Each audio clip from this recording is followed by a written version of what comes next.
penalty goes by Rowan Mills for a 24-0 half-time lead. Blake then scored again, with Catalans unable to compete on their travels. Elsewhere, into tennis, Ukraine's Alina Svitolina upset world number 4 Coco Gauff to set up a final against Jessica Pegula at the Dubai Tennis Championships. American Pegula was the first to win her semi-final, fighting back from a disastrous opening set and break of serve in the second to defeat compatriot Amanda Anisimova 1-6, 6-4, 6-3. Gauff had a chance to make it an All-American final, but Svitolina recorded a 4-6, 6-7, 6-4 in an epic encounter that lasted over 3 hours. Elsewhere in boxing, Britain's Conor Benn has left Eddie Hearn's Matchroom Boxing organisation to join Dana White's Zuffa Boxing promotional company. The 29-year-old had been in Matchroom since turning professional and beat long-term rival Chris Eubank back in November. In a statement on Instagram, Bensley was filled with excitement and hunger, but he has been criticised for the conduct in which he left Matchroom and Eddie Hearn. Elsewhere, into football, Yuki Oshihashi's headed goal deep into stoppage time snatched a vital 3 points for Blackburn in their fight for Championship survival as they beat Lancashire rivals Preston in Michael O'Neill's first home game as Rovers boss. He came off the bench to apply the winning touch from Erin Cashin's deep cross in the last 5 of added minutes at Ewood Park in a match that seemed destined to end goalless. Elsewhere, Igor Tudor said he's 100% convinced they will avoid relegation from the Premier League. Spurs are 16th in the table, only 5 points above third bottom West Ham, with 12 games remaining. Elsewhere, in other news of football, Neymar, the Brazilian striker, said he's considering retirement at the end of the year. The 34-year-old, whose £200 million move from Barcelona to Paris Saint-Germain in 2017 remains the highest paid for a player who has been blighted by injuries in recent seasons, but he hopes to play for his country in the World Cup this summer. He rejoined his boyhood club Santos from Al Hilal in January. He's had an injury-hampered first year, but he's hoping to push on. But he says he doesn't know what the future holds after the end of this year. Elsewhere then, into news in cricket, and England Limited Overs captain Harry Brooks said it would be a shame if Pakistan players were excluded from playing in the 100 this year. Reports suggest that Pakistan players are not being considered by the 4 Indian-owned sides for the auction, which will take place on the 11th and 12th of March. Brook insists he hopes that everyone can involve to bolster the competition. That's all then for the latest headlines. We'll have more news later. Here are our latest sporting headlines. I'm Tom Helm. We'll start with news in Super League, and St Helens gave new coach Paul Rowley his first Super League win in a hectic, breathless encounter with Lee Leopards at the Brewdog Stadium, as they were out 2018 winners. Lee, after beating Leeds Rivals in the opener last week, twice led, but in the end couldn't get over the line. Saints never won the game despite losing John Lomax to a broken arm. It was a real battle on home soil. Leeds responded from their opening round defeat with a comfortable 46-14 win over York Knights. They topped the harsh Lesham in their newly promoted campaign, but Bradford got a win on the board. And they marked their first Super League home match for 12 years with an emphatic 28-10 win over Catalans, with tries from Andy Eckers, Waka Blake and Caleb Akins added to by 3 penalty goals by Rowan Mills for a 24-0 half-time lead. Blake then scored again, with Catalans unable to compete on their travels. Elsewhere, into tennis, Ukraine's Alina Svitolina upset world number 4 Coco Gauff to set up a final against Jessica Pegula at the Dubai Tennis Championships. American Pegula was the first to win her semi-final, fighting back from a disastrous opening set and break of serve in the second to defeat compatriot Amanda Anisimova 1-6, 6-4, 6-3. Gauff had a chance to make it an All-American final, but Svitolina recorded a 4-6, 6-7, 6-4 in an epic encounter that lasted over 3 hours. Elsewhere in boxing, Britain's Conor Benn has left Eddie Hearn's Matchroom Boxing organisation to join Dana White's Zuffa Boxing promotional company. The 29-year-old had been in Matchroom since turning professional and beat long-term rival Chris Eubank back in November. In a statement on Instagram, Bensley was filled with excitement and hunger, but he has been criticised for the conduct in which he left Matchroom and Eddie Hearn. Elsewhere, into football, Yuki Oshihashi's headed goal deep into stoppage time snatched a vital 3 points for Blackburn in their fight for Championship survival as they beat Lancashire rivals Preston in Michael O'Neill's first home game as Rovers boss. He came off the bench to apply the winning touch from Erin Cashin's deep cross in the last 5 of added minutes at Ewood Park in a match that seemed destined to end goalless. Elsewhere, Igor Tudor said he's 100% convinced they will avoid relegation from the Premier League. Spurs are 16th in the table, only 5 points above third bottom West Ham, with 12 games remaining. Elsewhere, in other news of football, Neymar, the Brazilian striker, said he's considering retirement at the end of the year. The 34-year-old, whose £200 million move from Barcelona to Paris Saint-Germain in 2017 remains the highest paid for a player who has been blighted by injuries in recent seasons, but he hopes to play play for his country in the World Cup this summer. He rejoined his boyhood club Santos from Al Hilal in January. He's had an injury-hampered first year, but he's hoping to push on. But he says he doesn't know what the future holds after the end of this year. Elsewhere then, into news in cricket, and England limited overs captain Harry Brooks said it would be a shame if Pakistan players were excluded from playing in the 100 this year. Reports suggest that Pakistan players are not being considered by the four Indian-owned sides for the auction, which will take place on the 11th and 12th of March. Brook insists he hopes that everyone can involve to bolster the competition. That's all then for the latest headlines. We'll have more news later. Here are your latest sporting headlines. I'm Tom Helm. We'll start with news in Super League, and St Helens gave new coach Paul Rowley his first Super League win in a hectic, breathless encounter with Lee Leopards at the Brewdog Stadium as they were out 2018 winners. Lee, after beating Leeds Rivals in the opener last week, twice led, but in the end couldn't get over the line. Saints have won the game despite losing Johnny Lomax to a broken arm. It was a real battle on home soil. Leeds responded from their opening round defeat with a comfortable 46-14 win over York Knights. They took the harsh Lesham in their newly promoted campaign, but Bradford got a win on the board. And they marked their first Super League home match for 12 years with an emphatic 28-10 win over Catalans, with tries from Andy Eckers, Wacker Blake and Caleb Akins added to by 3 penalty goals by Rowan Mills for a 24-0 half-time lead. Blake then scored again, with Catalans unable to compete on their travels. Elsewhere, into tennis, Ukraine's Alina Svitolina upset world number 4 Coco Gauff to set up a final against Jessica Pegula at the Dubai Tennis Championships. American Pegula was the first to win her semi-final, fighting back from a disastrous opening set and break of serve in the second to defeat compatriot Amanda Anisimova 1-6, 6-4, 6-3. Gauff had a chance to make it an All-American final, but Svitolina recorded a 4-6, 6-7, 6-4 in an epic encounter that lasted over 3 hours. Elsewhere in boxing, Britain's Conor Benn has left Eddie Hearn's Matchroom Boxing organisation to join Dana White's Zuffa Boxing promotional company. The 29-year-old had been in Matchroom since turning professional and beat long-term rival Chris Eubank back in November. In a statement on Instagram, Bensley was filled with excitement and hunger, but he has been criticised for the conduct in which he left Matchroom and Eddie Hearn. Elsewhere, into football, Yuki Oshashi's headed goal deep into stoppage time snatched a vital 3 points for Blackburn in their fight for Championship survival as they beat Lancashire rivals Preston in Michael O'Neill's first home game as Rovers boss. He came off the bench to apply the winning touch from Erin Cashin's deep cross in the last 5 of added minutes at Ewood Park in a match that seemed destined to end goalless. Elsewhere, Igor Tudor said he's 100% convinced they will avoid relegation from the Premier League.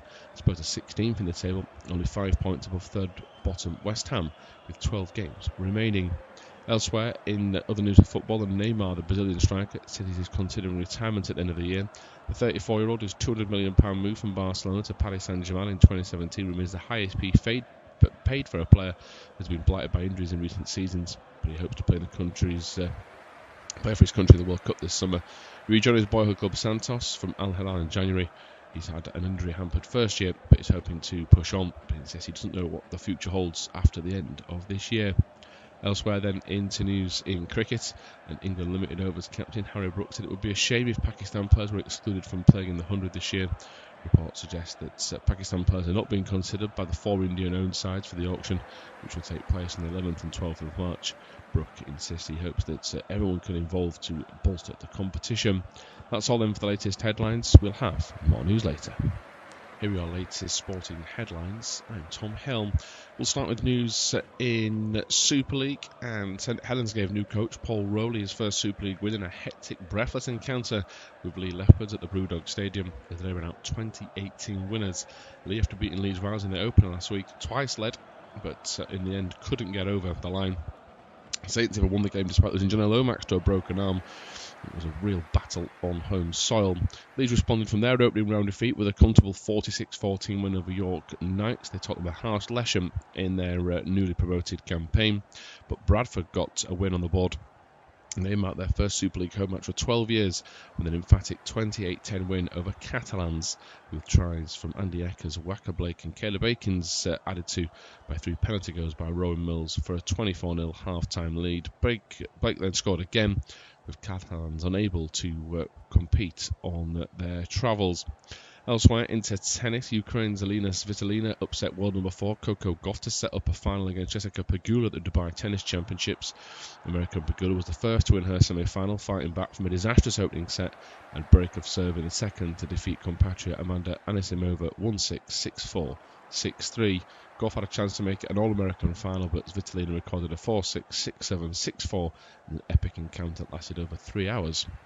Elsewhere in boxing, Britain's Conor Benn has left Eddie Hearn's Matchroom Boxing organisation to join Dana White's Zuffa Boxing promotional company. The 29-year-old had been in Matchroom since turning professional and beat long-term rival Chris Eubank back in November.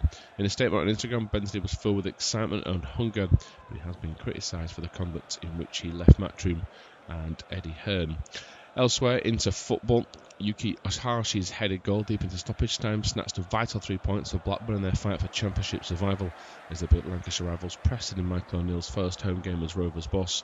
He came off the bench to apply the winning touch from Erin Cashin's deep cross in the last 5 of added minutes at Ewood Park in a match that seemed destined to end goalless. Elsewhere, Igor Tudor said he's 100% convinced they will avoid relegation from the Premier League. Spurs are 16th in the table, only 5 points above third bottom West Ham, with 12 games remaining. Elsewhere, in other news of football, Neymar, the Brazilian striker, said he is considering retirement at the end of the year.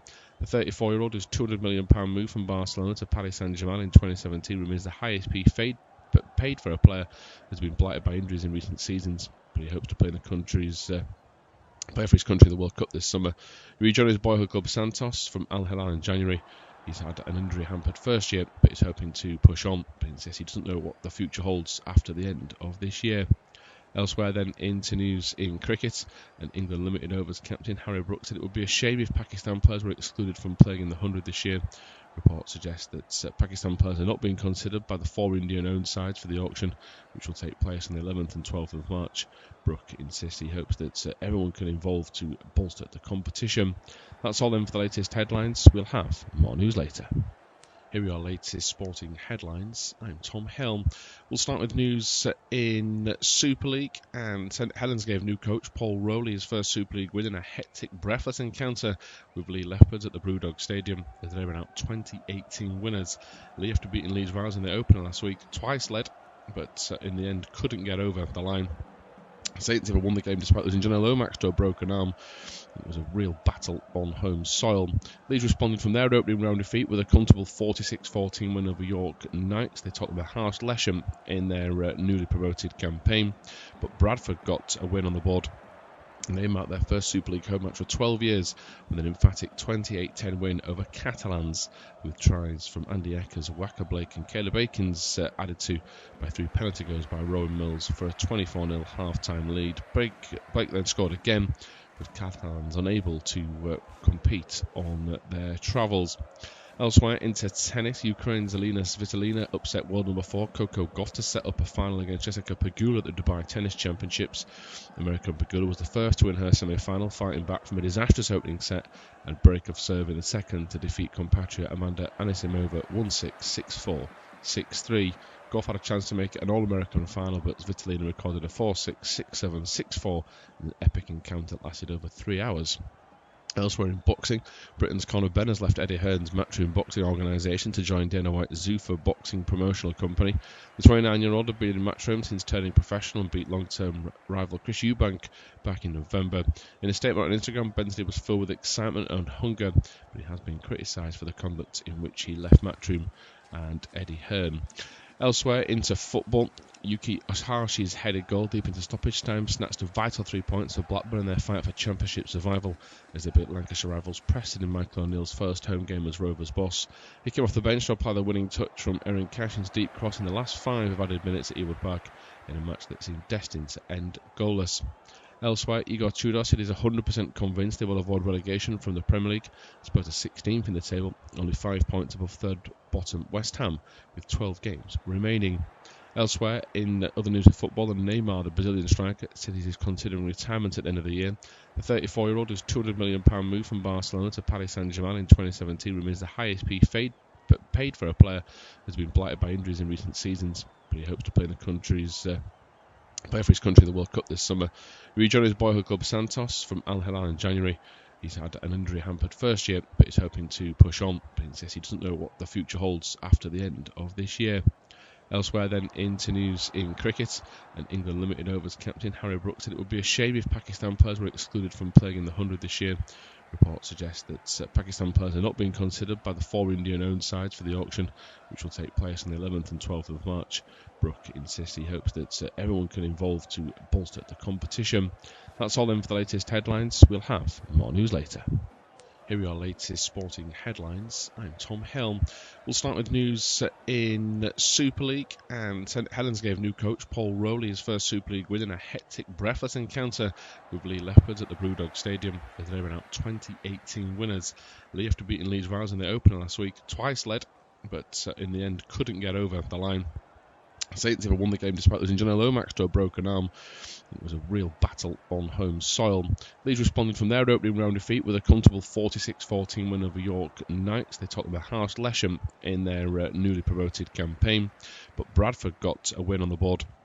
And they marked their first Super League home match for 12 years with an emphatic 28-10 win over Catalans, with tries from Andy Eckers, Waka Blake and Caleb Akins added to by 3 penalty goals by Rowan Mills for a 24-0 half-time lead. Blake then scored again, with Catalans unable to compete on their travels.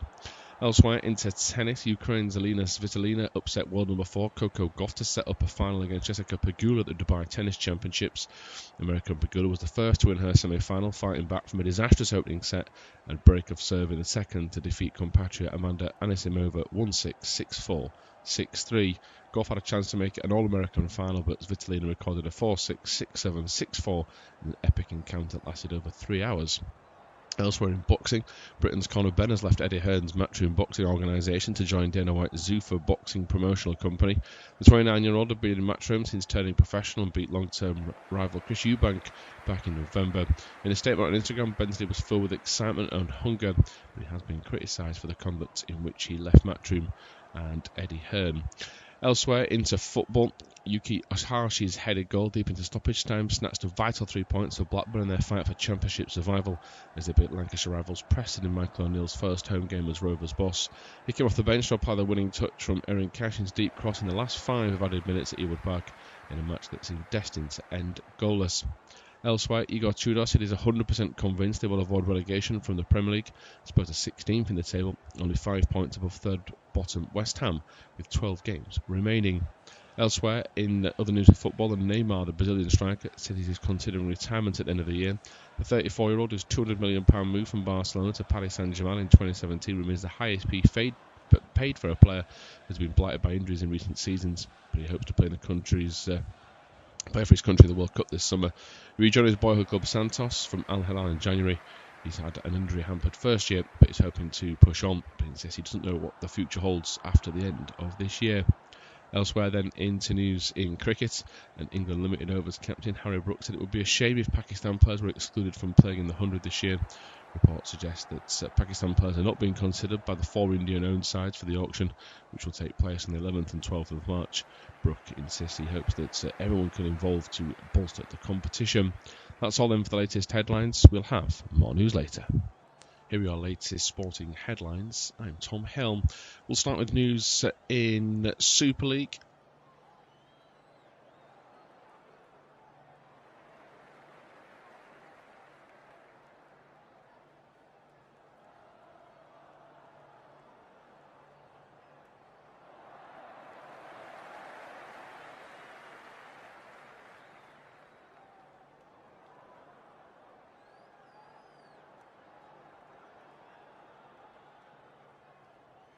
Earlier this month, Josh Windass scoring the winner in that one. He is one of 2 players to come back into the side from the team that drove Bristol City in midweek. Kiefer Moore also gets a start. Ipswich haven't played since exiting the club at the hands. Well, it's a very warm welcome along to our independent off-tube studio commentary of this big match in the Championship between 2 sides that are looking to secure promotion at the end of the season. Host Wrexham start this game only outside of the playoff places on goal difference, so a positive result today could very much see them move into the top 6. Whilst for Ipswich, they're 4th in the standings, but games in hand on the sides above them. They can still gate crash the top 2 before the end of the campaign. The match has got underway at the racecourse ground. Wrexham in their usual red and white colours, going from right to left in this first half. Ipswich in their change grey kit, perhaps for them, their away colours this afternoon. It's myself, Tom McGarry, and Eric Stanias talking you through the full 90 minutes of this game. Familiar foes, these two, of course. Eric, they met in the FA Cup 8 days ago, and hopefully there's a bit more attacking entertainment from both sides than we saw then. Yes, obviously, especially Ipswich made lots of changes at Wrexham as well. So from that game, Wrexham deservedly winners in that game, and the game at Portman Road ended 0-0 as well early in the season. But Wrexham are just going to break off. They're coming forward on the right. Kabore. Yeah, Kabore down their right hand side gets towards the corner of the Ipswich box. His cross is blocked at source by Cedric Kipper, and then Kabore attempts to head the ball towards a teammate in the middle. It's not been particularly effectively cleared from an Ipswich point of view. So again, it's a Kabore down the right hand side. This time the cross takes a deflection, and Christian Walton, the Ipswich goalkeeper, won't be able to prevent the ball going behind for the game's first corner. Yeah, it's a good play by Kabore on the right hand side. It's a break-up play, and the Man City low knee player Kabore just tried to get a ball into the box. There are 3 players in the middle. They're waiting for that cross. Kiefer Moore, one of them. So good block to get it out for a corner kick. O'Brien's going to take it in swinging. Lewis O'Brien standing over the ball.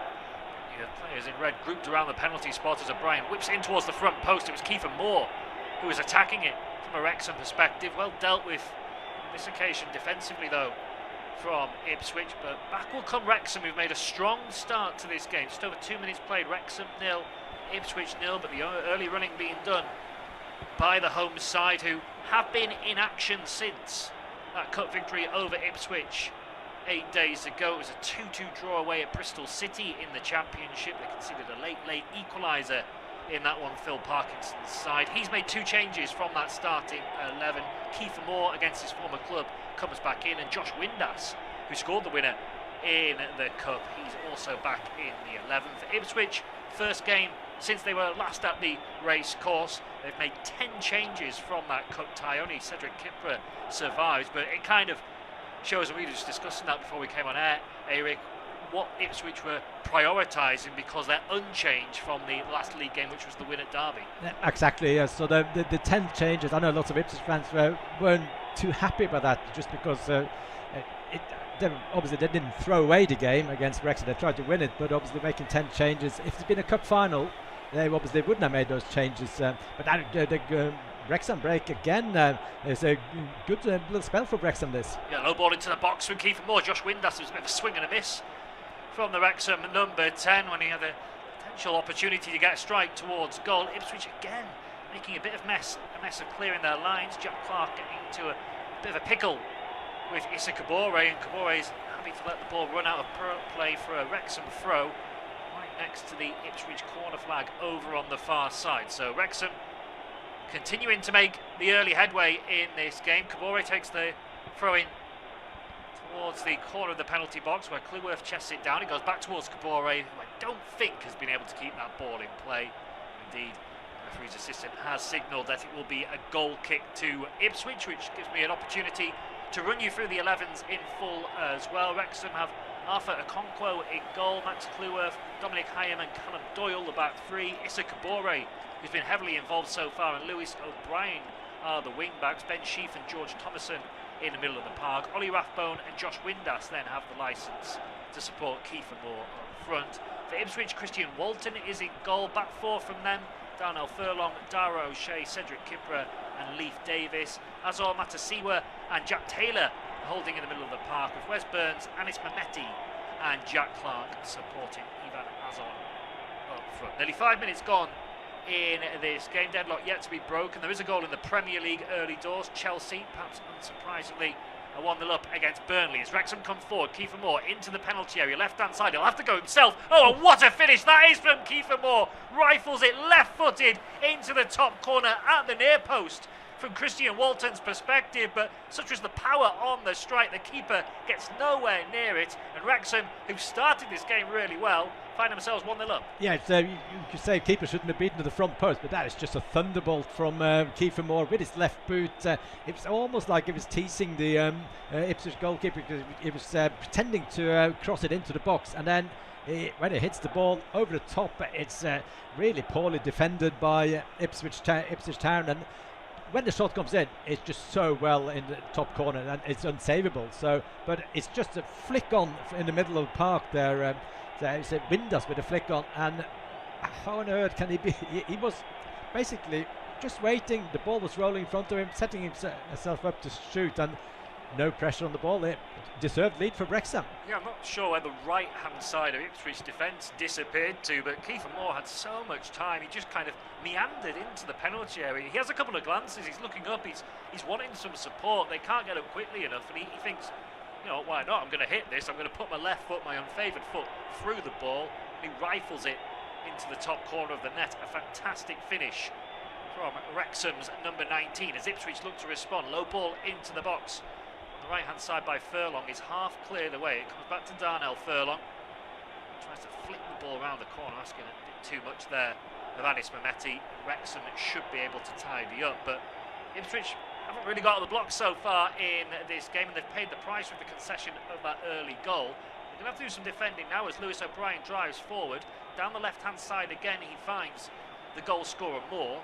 To take on his man Darragh O'Shea, gets a low ball into the box, and it's diverted behind off Furlong, and Wrexham, the forward momentum is still with them. They've got another corner. Yeah, and Kiefer Moore on basically on the left wing at the moment, goes down almost the same position this time, trying to cross into the box. It's out for a corner kick, but it's Ipswich have not got it out of the starting block whatsoever so far in this game, and then basically a low block and getting bullied. This Ipswich team are struggling with that. Today it's not a low block, but it's they've been intensified by the Wrexham team. So basically, they're almost like the goalkeeper needs to be injured to have a bit of a mini team talk. Yeah, they don't even look like they've got on the coach yet, do they? Ipswich Town, which is surprising.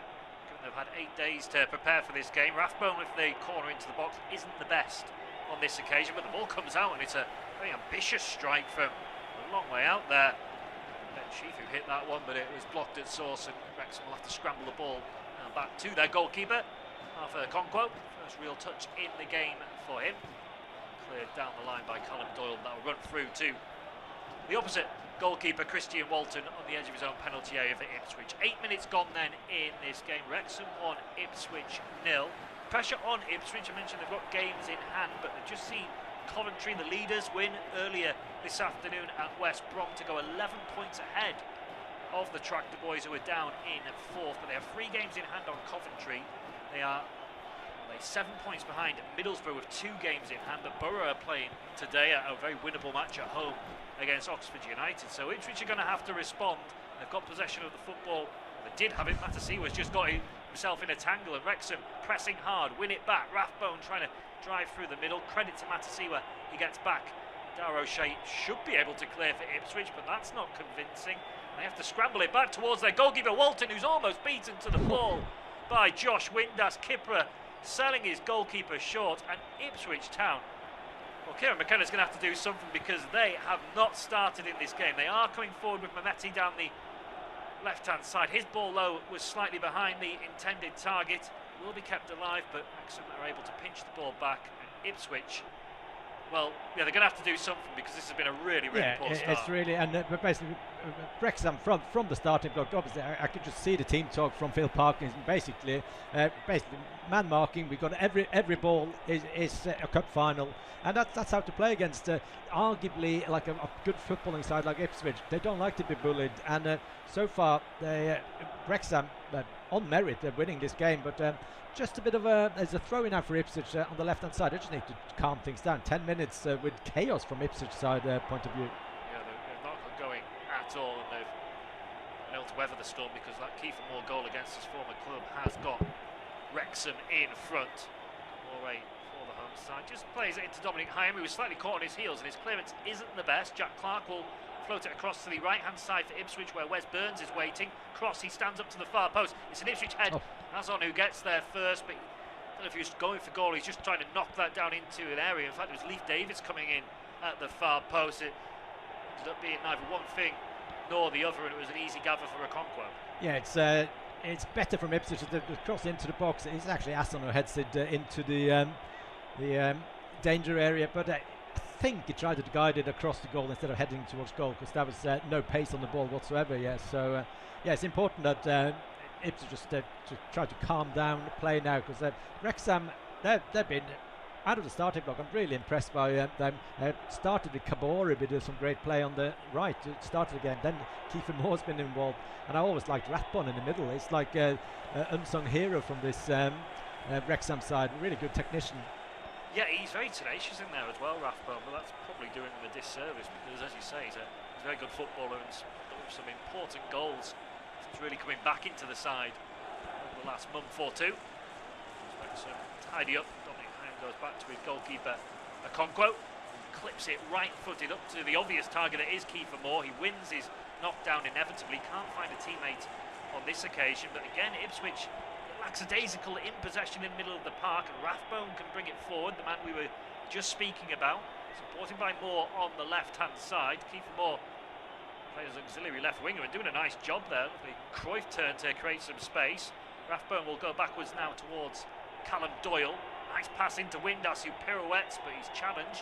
Important tackle from Jack Taylor coming in there, and now Jack Clark can bring the ball forward for Ipswich up towards the halfway line. He'll feed a good pass out to Burns on the right-hand side. Oh, it looked a good pass.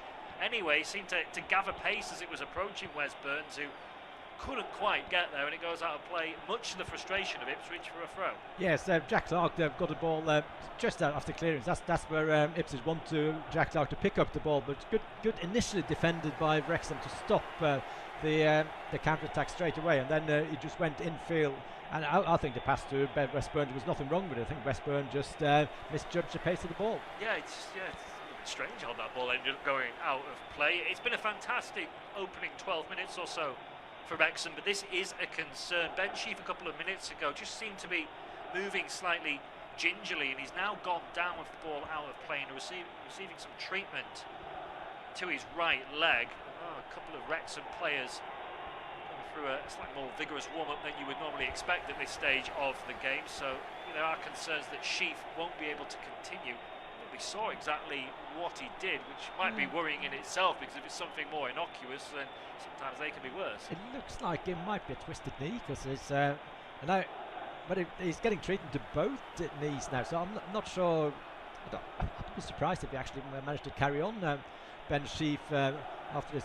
We're looking at that again.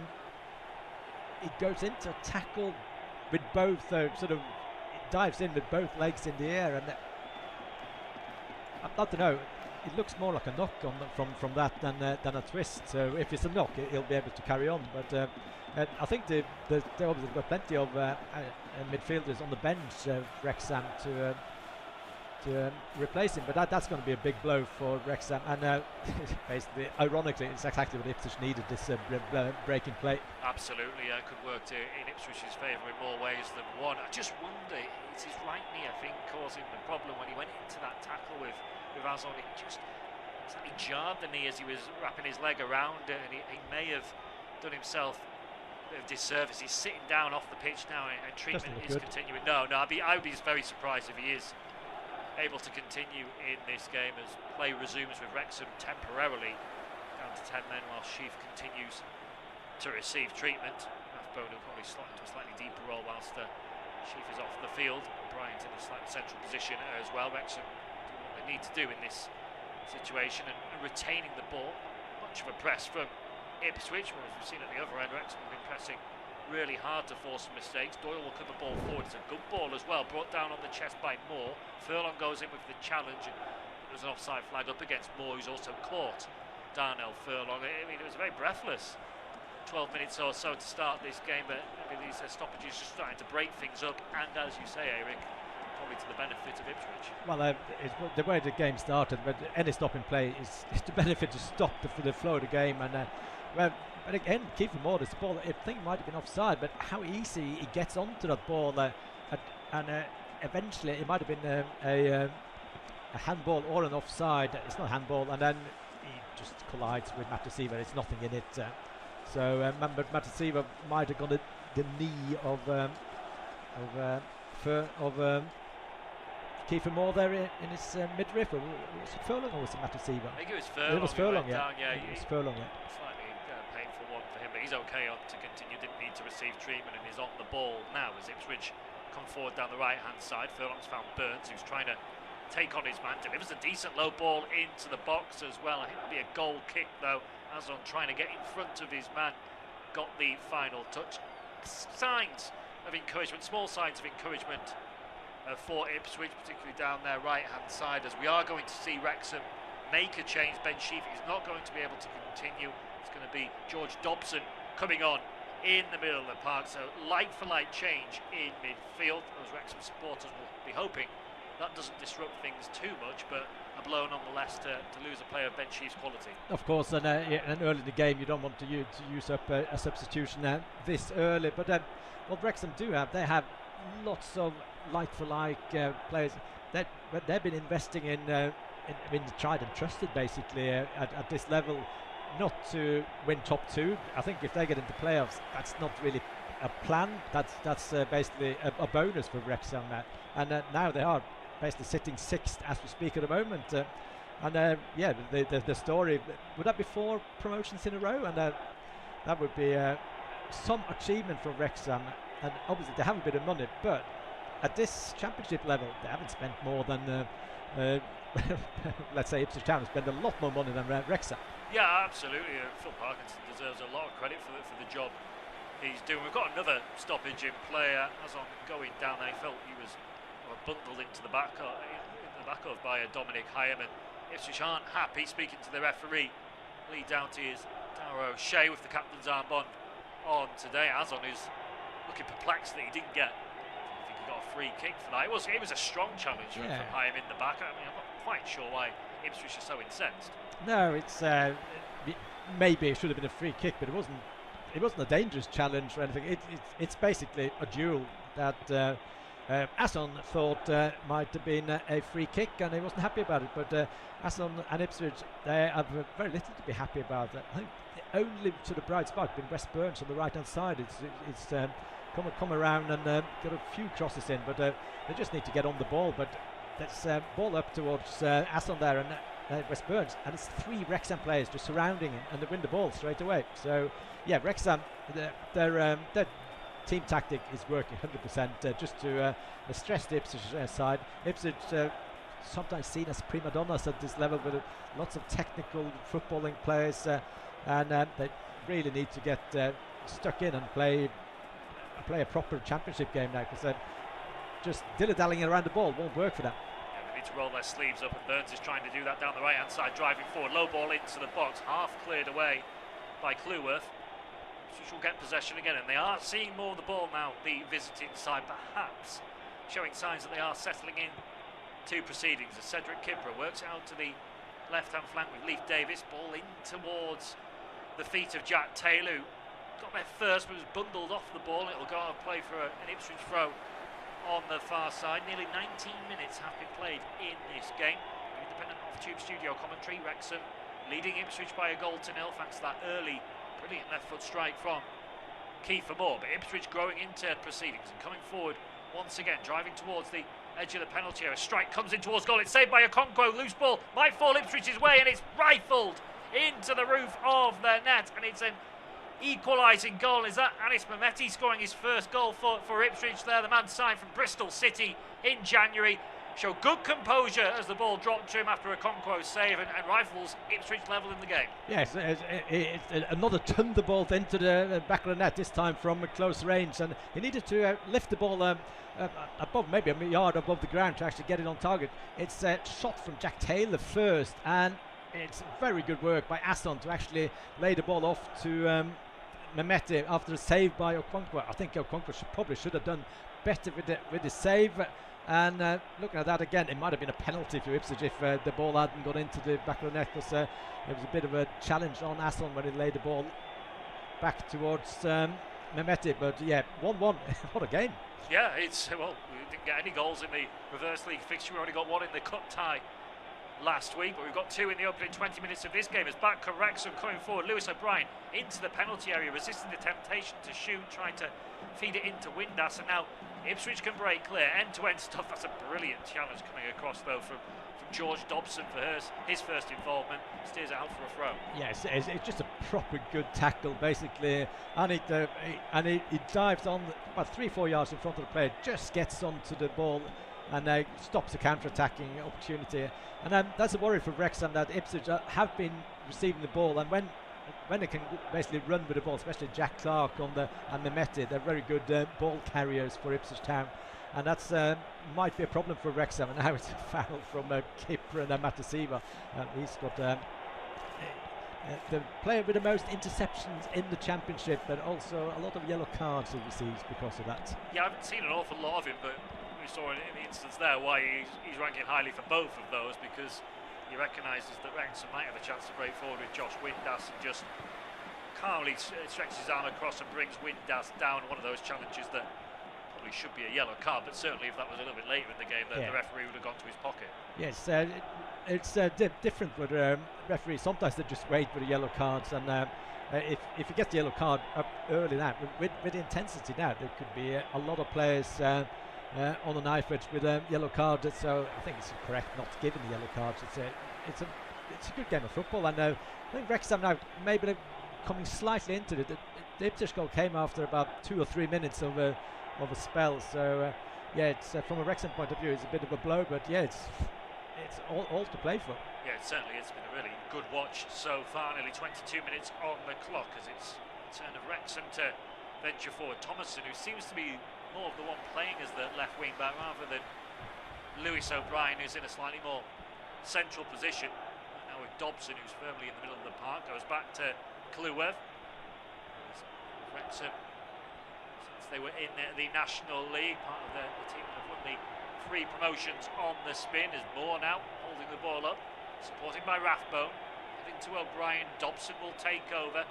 Some players over on the right-hand side, and Dobson sends it in that direction. Cleworth cross into the box. Kipper slightly awkward. O'Shea can't get there properly, and then Windass caught that volley sweetly on the edge of the area, but it was blocked by Cedric Kipper when it may well have been heading towards Christian Walton's goal. Yeah, that's a decent hit by Windass. The ball just drops for him after the first clearance, after the cross, and that would probably on target, but straight at the first block, and almost ended up with a counter-attack from Ipswich. That block was it landed on the halfway line.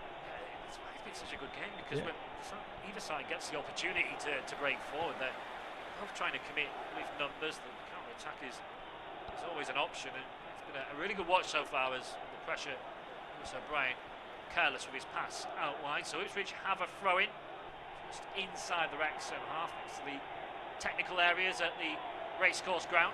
Taylor has it, gives it to Matasiwa, who will go backwards towards Dara O'Shea, making a couple of players closer to him, offloading to Kipper, who will send a more direct ball forward. It's a good pass though, into the feet of Taylor. Now Clark, a bit lightweight on the ball there, Jack Clark, as Wrexham pinch it back again, getting 2 or 3 bodies around the Ipswich Flair players, and they might be able to break forward. Little turn from Thomason, holds off the initial challenge that comes in on him from Wes Burns, and goes back towards Ollie Rathbone on halfway. 4 minutes on the clock. Wrexham 1, Ipswich 1. Keith Moore putting Wrexham in front against his former club, but that's been cancelled out just a few minutes ago by Anis Mehmeti's first strike in Ipswich colours. Ipswich have possession of the ball, nodded down to Matasiwa. The pressure he does well, goes back towards O'Shea. Not the best ball to Furlong, who did keep it in, and somehow Ipswich have actually retained possession in amongst all that, and they might be able to try and break forward, but slow in possession is Mehmeti. Wrexham will win it back. Rathbone rides the challenge of Mehmeti, who was clearly frustrated that he lost the ball, frustrated with a teammate as well, concedes the free kick. Yeah, but he lost the ball. O'Brien, he just ran back and pinched the ball. He wasn't aware of O'Brien's presence behind him. That's when he tried to find Clark on the right hand side, and could have even been a yellow card for a revenge tackle that from Mehmeti. Yeah, it was a kind of frustration, wasn't it? I don't know if it was Azon he was barking at afterwards, saying he didn't offer the right movement, but just sloppy for Ipswich's goal scorer. Should be pretty happy with how things have gone over recent minutes. Being pressed back to his own right back position now by Wrexham, and does well actually to squeezing back to Christian Walton. Forward from him, and Wrexham will tidy up themselves by going back to Arthur Okonkwo.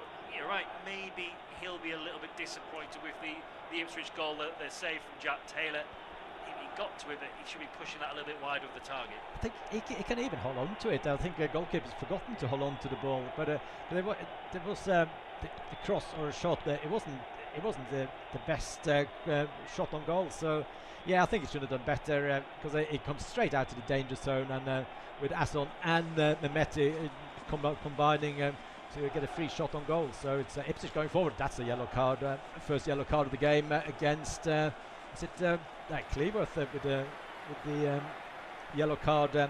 Comes after some good combination plays, fast attacking play by Ipswich Town, and look at that, that's a yellow card. Yeah, he's maybe what he felt he needed to take there. The header away from Hyam was just dropping to Jack Clark, who came in at the blind side of Cleworth, and to react slightly late there. He was always going to bring down his man, and first player to go into Lee Downty's notebook this afternoon. It is a free kick in a reasonably dangerous area for Ipswich, left of centre, midway inside the Wrexham half. Leif Davis, the only candidate standing over the ball, who will look to lift this towards the penalty area. Wrexham holding a line on the edge of the D, so trying to exploit that as they make their runs. It's a decent ball in from Davis, and it's rather scooped over the top of his own crossbar awkwardly by the man who conceded the free kick, Cleworth. Yeah, almost like that could have been a spectacular on goal from Cleworth. He's facing the goal and just underneath the knee. If that hits his knee, it could go straight into the box. So it's corner kick, and Mehmeti will take it from the left hand side, attacking the building works behind the goal. Now Ipswich. Part of the redevelopment that's going on at the racecourse ground. Ball whipped in from Mehmeti towards the front post, half cleared away. It'll drop to Taylor. He might hit it, and he does, but always rising over the top of the crossbar. Kind of dipped in a way that might suggest there was a deflection, but there wasn't, certainly by the reaction of Taylor as he gets back into position. So goal kick for Wrexham. Yeah, Taylor there, basically he needs to put the ball back in where it came from. A little dink into the area instead of shooting when it's a blocked shot. He's got two players facing him, so it's almost like a clearance rather than a shot from Jack Taylor. Obviously, if he's losing the ball, the counter-attack is on. Yeah, I mean, the best he can hope for there is a deflection that takes it in. But Ipswich have pinched the ball back. Burns turns. Does he turn into trouble? He wants a free kick. Referee says no. It was Dobson, the man involved. But Wrexham have given the ball away cheaply, so Ipswich can come again. Mehmeti to Clark, 30 yards from the Wrexham goal. Feeds it to Furlong on the right-hand side. Burns back on his feet outside of him. To his left foot, goes back towards Furlong, who's around the corner is poor. Easily seen off by Thomason, who's got time on the ball now to clip an angle. There's going to be a little bit more subtlety than that to the clearance from Thomason. It's way beyond Kiefer Moore and goes straight through to Christian Walton. And Ipswich, who are now probably the side on the front foot, look to come forward once again. As on no caught on his heels. That's good play from Cleworth, who can drive forward over the halfway line now. Feeds it into O'Brien. O'Brien out to Kabore, who we haven't seen much of in the last 15 minutes or so. Backed up by Windass, who too has been kept pretty quiet so far. Dobson will move it on to Doyle. Doyle's first ball around the corner was spotted by Furlong, but O'Brien picks up the pieces, and Wrexham will start again inside the Ipswich half. Dobson, that's a decent ball over the top, and gets a round of applause from Josh Windass. I just wonder, could Windass have stuck out and dangled the leg, and maybe he would have been able to take that one under control? Yes, you can see what Dobson tried to do. He tried to dink it behind the back four towards Windass, but it's almost like it was on his back feet. There was heels in the ground instead of on his toes there, Windass. So it's an easy ball for Walton to pick up. So now with a long ball up towards Asson, who just flicks it back to the other goalkeeper, Okonkwo. So goalkeeper to goalkeeper. Earlier on when the pass came out to it, it was more the receiver of the ball who was not quite switched onto the situation rather than the pass being poor. Wrexham have possession on a defensive third. Doyle with a lovely ball around the corner to Thomason, who controls well, but then it's a little bit, again, that's the second time he's done that in recent minutes. It's a little bit too ambitious, a little bit too keen to get the ball forward to Kiefer Moore, who appreciated the idea, but again, the execution was lacking. Yes, terrible cross out from left to right. It just goes straight up in the air, and Wrexham's they've they've lost their intensity as they had it early in the game. It's not exactly the same, and Ipswich are able to turn now, and Wrexham starting conceding a few more fouls. Not a yellow card now given to this time it is Doyle who gets it. So two of the defenders now with a yellow card for Wrexham. Yeah, two of the back three. Callum Doyle tries to pinch the ball once. There's not much in that. It's strange. It's one of those. I'm not even sure if it's a foul.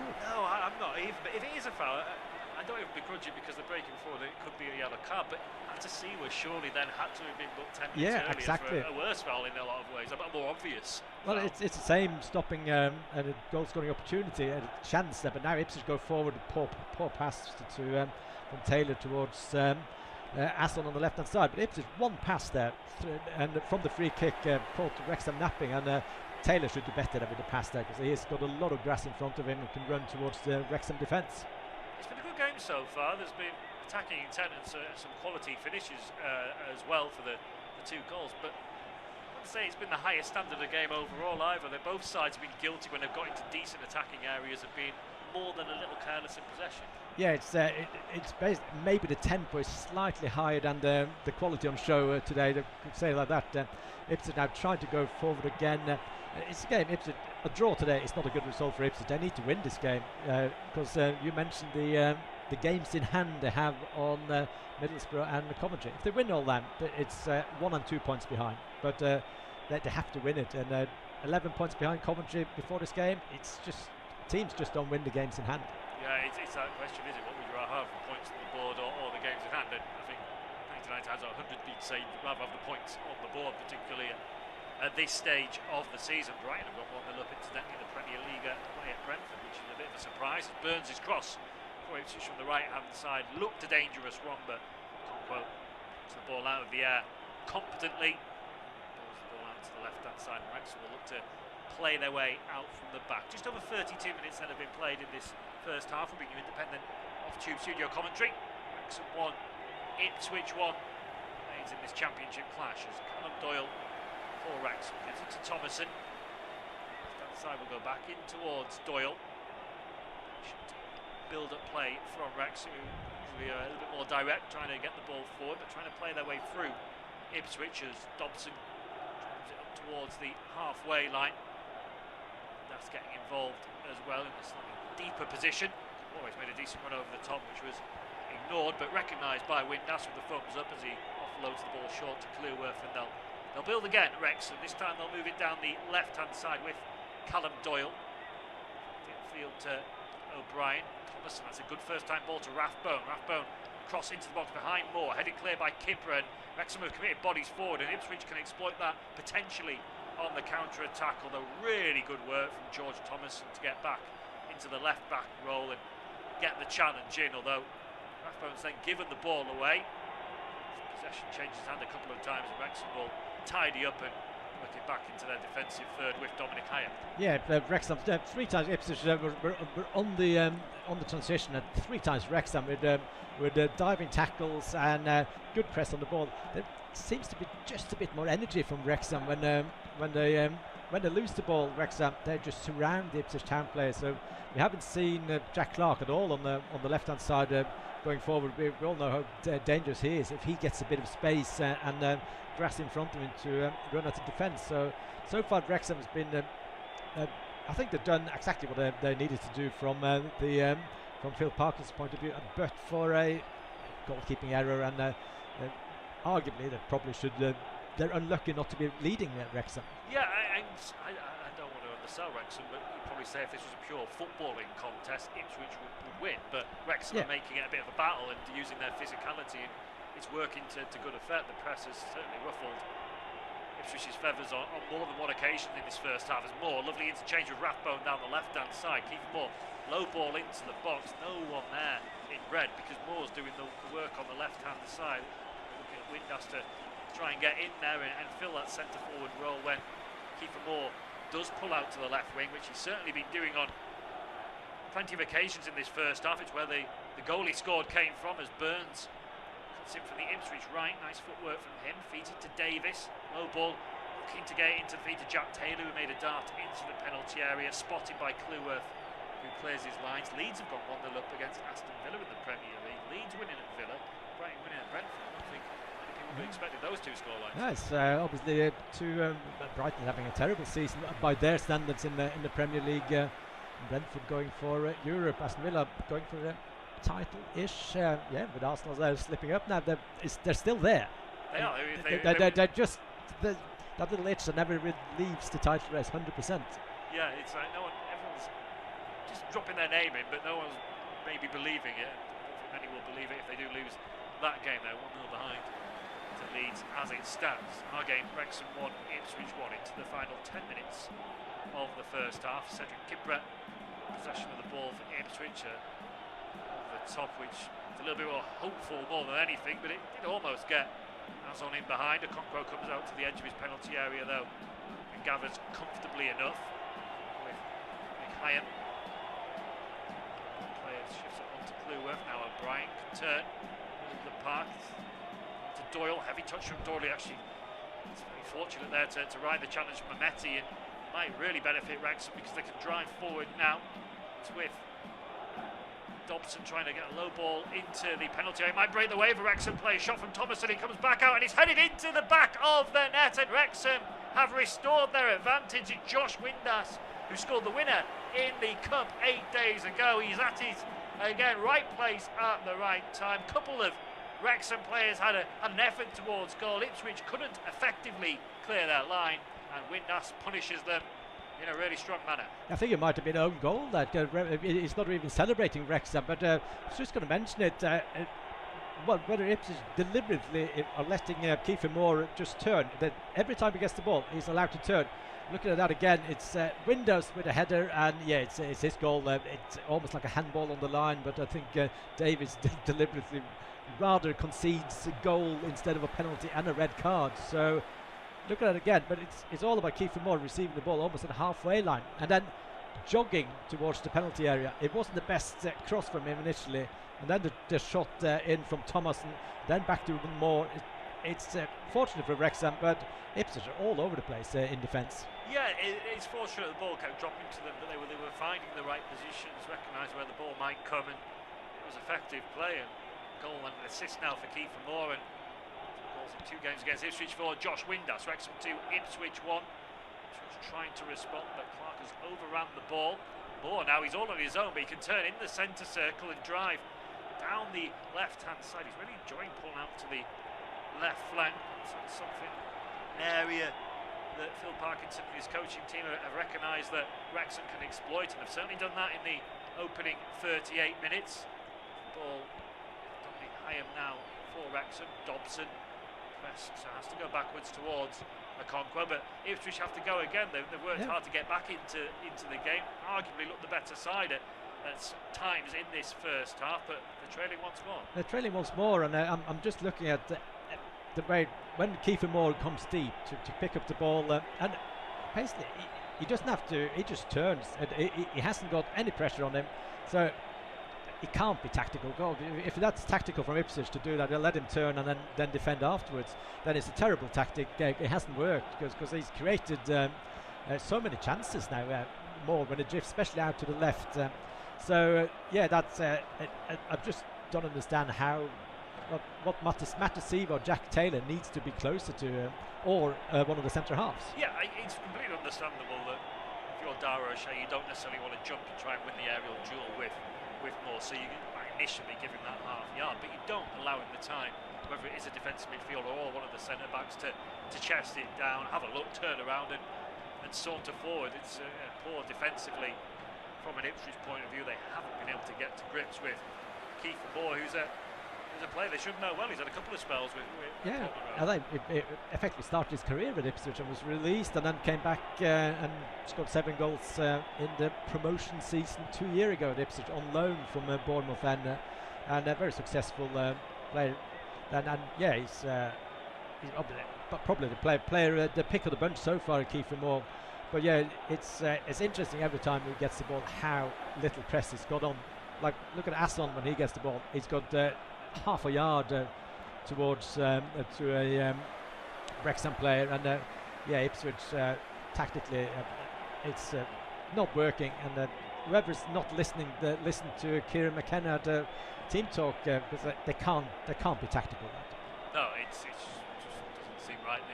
The setup from Ipswich at the moment. We've got 5 minutes of the first half left to play plus stoppage time. Wrexham 2, Ipswich 1. Moore has been fouled by Kipra in the middle of the park. That's arguably probably better though from an Ipswich point of view. At least someone's trying to get close. That's not good though. Kipra arguing the decision, arguing too much, and he's booked for dissent.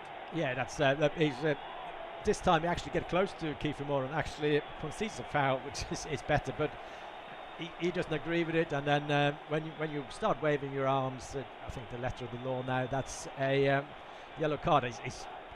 He's throwing, he's having a tantrum there, keeper, and therefore he gets the yellow card. Yeah, it's a foul whether he thinks it is or not on the halfway line. It doesn't exactly. It doesn't really matter. I mean, maybe it was more a case of the momentum and Moore took him into Kipra, but just get back in position and defend the free kick. Don't pick up an unnecessary yellow card that you're going to have to carry for the other half of this match. As O'Brien for Wrexham from the free kick gives it to Thomas, a low ball in, more effort towards goal, and a combination of Walton and Kipra managed to scramble that one behind because Kiefer Moore looked like he was going to double Wrexham's lead.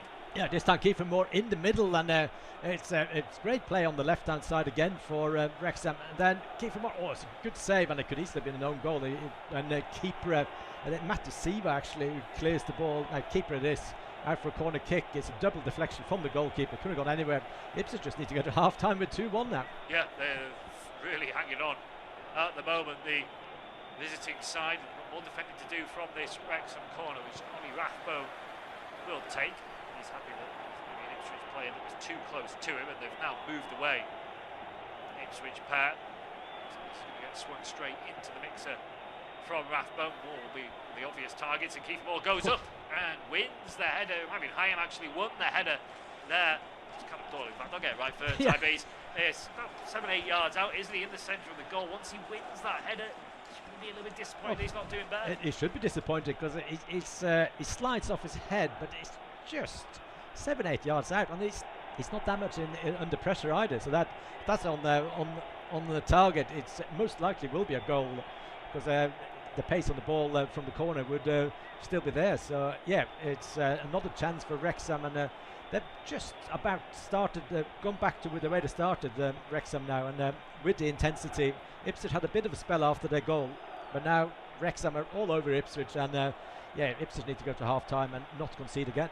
Certainly so. It's interesting though, most of Wrexham's attacking play, good attacking play, has come down the left. When that first 30 seconds when they were setting the tone for proceedings, it was Kabore down the right, but he's barely seen it since then. It's been all about really Moore, Rathbone and Thomason down this left-hand flank. Thomason, who's not a natural left wing back, but he's doing a very good job there this afternoon. It's Ipswich trying to come forward. As I say that, trying to hold on to possession in the middle of the park. Jack Taylor picks it up, gives it to Jack Clark, and now into Matasiwa, who has got a bit of time and space on the ball. Wrexham retreat into their defensive third. Moved on by Matasiwa to Furlong, and now Burns, who's probably been Ipswich's best attacking outlet, trying to drive into a gap that Ollie Rathbone didn't allow him to get through.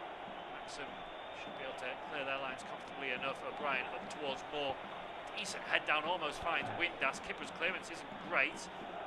Kabore's caught on his heels, so Ipswich are able to retain possession. It's Darnell Furlong on the halfway line. Wrexham 2, Ipswich 1. Ticking beyond the 45-minute mark in this first half. There will be a few minutes of stoppage time. We've had 3 goals, and Chief, of course, has been forced off with an injury. Had to receive some treatment before that as well. 60 seconds or so as going to the 45th minute, but it's a chance for Clark on the left-hand side for Ipswich. Drives on his right foot, that opens up the space on the left-hand side. Cross comes in, Taylor tries to help it towards goal. It comes back towards Leif Davis, whose cross is headed clear by Hyam, but Ipswich will come again, trying to build some momentum at the end of this first half. Burns, little give and go is nice down the right-hand side. His cross is blocked by Doyle. Ipswich have the corner. Yeah, it's a bit better from Ipswich. It's actually Wrexham was caught napping. For Jack Clark actually managed to win possession when he probably shouldn't have, because Kabore was just daydreaming, and then they had a couple of shots from Davis into the box, or crosses into the box. Clark tried to find room for a shot, but eventually Burns managed to get a corner kick. So a mini spell from Ipswich this in the end of the half, and the corner kick will be taken by Davis in swinging from the right. Yeah, so they might want half time, but maybe don't now. Ipswich, as they try and back on the front foot. There are 4 minutes of stoppage time that have been allocated, so there is still time, as Davis's corner into the box was a really dangerous delivery, but that's evaded absolutely everyone. Goes out and play harmlessly for a goal kick. Yeah, it's disappointing from an Ipswich Town point of view. There, no one connected onto that ball, because that could have gone anywhere. It just, they've just got a couple of players in front of the goalkeeper, and then it's a gap to about 10-11 yards where the rest of the players, and the ball goes in the middle. And Wrexham, whether they let it go out or missed it out for a goal kick, good defending in the end. Comfortably dealt with by Wrexham. Conquo will take this resulting goal kick. Phil Parkinson will be pleased with the way his side have played in this first half. Conquo sends the ball long, flicked on by Rathbone. Happy enough to let that run out of play under pressure from Windass. It'll be an Ipswich throw as Brighton have doubled their lead in the first half against Brentford. 2-0. Seagulls are in front at the G-Tech. As we mentioned earlier, I don't think there's a flip of those two sides. Many people would have been predicting that, as it's a poor clearance from Furlong, and Wrexham can get forward again. O'Brien midway inside the visitors' half, slows things down, goes back towards Dobson, moved by Cleworth out to Kabore on the right hand side. He's held up by Leif Davis. That's the pace to take him on. Goes backwards though towards Dobson. Not a good first time ball from him, and Ipswich can pinch it back, but then Etty has given it away rather carelessly. Dobson driving forward, runs into traffic, it turns over again, and there's a few Wrexham players out of position. If Ipswich can move this quickly, as on goes out towards Clark on the left hand side, running at Cleworth, who's on a yellow card, knocks it on to Davis. Davis with the underlapping run, cross into the box. O'Brien sliding in there, covering well and quickly back on his feet, and then a lovely nutmeg to get away from Mehmeti. He'll switch the ball up towards Moore, who for once, I think Kiefer Moore's done wrong. He takes his eye off the ball, miscontrols, goes out for an Ipswich throw. But yeah, he miscontrols the ball. But I was looking at Dario O'Shea there. He went close, and then he backed off before he would receive the ball. So it's a really intriguing way Ipswich Town are playing against Kiefer Moore. This was just an unforced error from Moore that did. So he ended up with a throw in. So a couple of minutes left. Of play. Ipswich sort of growing into it slightly at the end of this game, so I think it'll be a really entertaining second half. It's been a fantastic watch, this entertainment-wise in the first half. Oh, it's a lovely touch around the corner by Taylor. Might be a chance for Ipswich, and it's driven low into the back of the net, and Azon for the second time in this first half has managed to draw Ipswich level. It was Mehmeti with the first equaliser. This time it's Ivan Azon, the Spaniard, with a low right foot finish beyond the Conquo. I don't think he even dived. No, it's that from a Wrexham point of view, that's really, really poor. But it's a fantastic finish from Azon. He just gets the flick on from Taylor, and then inside the D, it just basically passing it into the corner. Should Okonkwo move for that? You could say, but it's that's. To be honest, that's a bit sickening for Wrexham to get that to not be winning at half time, because Ipswich have had 2 shots and have scored 2 goals. Yeah, they don't particularly deserve to be back on level terms, but they are. Ipswich, although they've given the ball away in the last 20 seconds of the 4 minutes that were allocated for stoppages. We might get a little bit more now, but there could be time for Wrexham to get in front for the 3rd time in this first half, and they've got a free kick on the left-hand side. Rathbone has been upended by Furlong, who has been booked. Second Ipswich player to pick up a yellow card, 4th player in the match, and last opportunity in the first half will go the way of Wrexham. Yes, free kick about 20-30 yards from the corner flag on the side, so good crossing opportunity. Looking at that again from Furlong, didn't see anything for that warranted a yellow card, but we mentioned it, maybe we spoke just soon early on, we said the referee wasn't giving the yellow card to Matosiva especially, and then suddenly everything is a yellow card. That's not a yellow card. No. I think he actually won the ball Furlong there, but O'Brien will take the resulting free kick. Not bad delivery. Ipswich though get their head to it first, and that will bring the end to a pulsating first half. 4 goals shared between these two sides. Join us for second half coverage very shortly. It's Wrexham 2, Ipswich 2.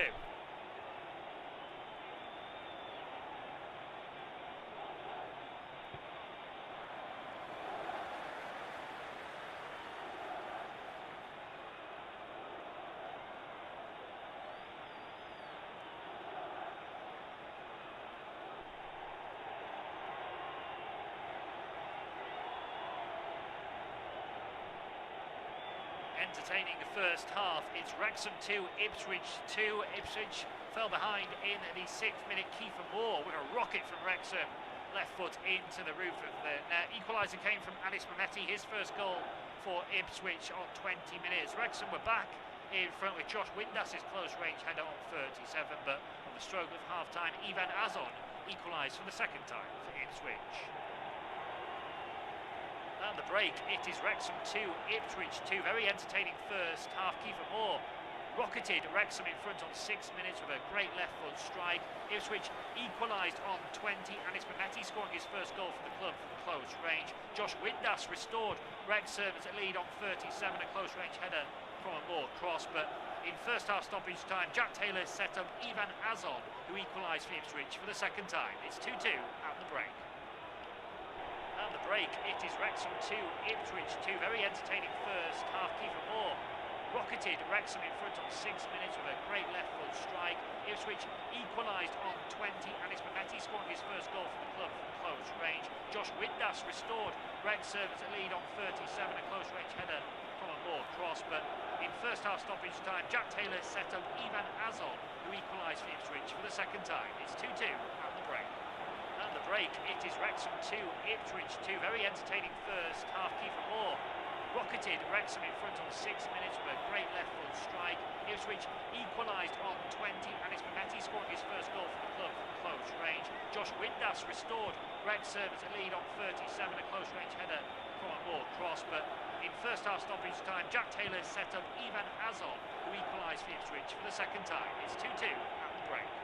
At the break, it is Wrexham 2, Ipswich 2. Very entertaining first half. Kiefer Moore rocketed Wrexham in front on 6 minutes with a great left foot strike.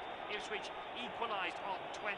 Anis Mehmeti scoring his first goal for the club from close range. Josh Windass restored Wrexham's lead on 37, a close range header from a Moore cross. But in first half stoppage time, Jack Taylor set up Ivan Azon, who equalised for Ipswich for the second time. It's 2-2 at the break.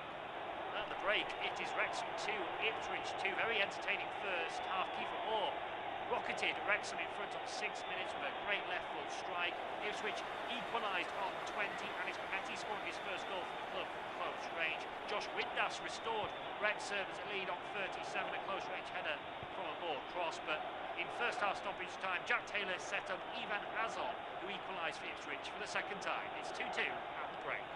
At the break, it is Wrexham 2, Ipswich 2. Very entertaining first half. Kiefer Moore rocketed Wrexham in front on 6 minutes with a great left foot strike. Ipswich equalised on 20. Anis Mehmeti scoring his first goal for the club from close range. Josh Windass restored Wrexham's lead on 37, a close range header from a Moore cross. But in first half stoppage time, Jack Taylor set up Ivan Azon, who equalised for Ipswich for the second time. It's 2-2 at the break. At the break, it is Wrexham 2, Ipswich 2. Very entertaining first half. Kiefer Moore rocketed Wrexham in front on 6 minutes with a great left foot strike. Ipswich equalised on 20. Anis Mehmeti scoring his first goal for the club from close range. Josh Windass restored Wrexham's lead on 37, a close range header from a Moore cross. But in first half stoppage time, Jack Taylor set up Ivan Azon, who equalised for Ipswich for the second time. It's 2-2 at the break. At the break, it is Wrexham 2, Ipswich 2. Very entertaining first half. Kiefer Moore rocketed Wrexham in front on 6 minutes with a great left foot strike. Ipswich equalised on 20. Anis Mehmeti scoring his first goal for the club from close range. Josh Windass restored Wrexham's lead on 37, a close range header from a Moore cross. But in first half stoppage time, Jack Taylor set up Ivan Azon, who equalised for Ipswich for the second time. It's 2-2 at the break. At the break, it is Wrexham 2, Ipswich 2. Very entertaining first half. Kiefer Moore rocketed Wrexham in front on 6 minutes with a great left foot strike. Ipswich equalised on 20. Anis Mehmeti scoring his first goal for the club from close range.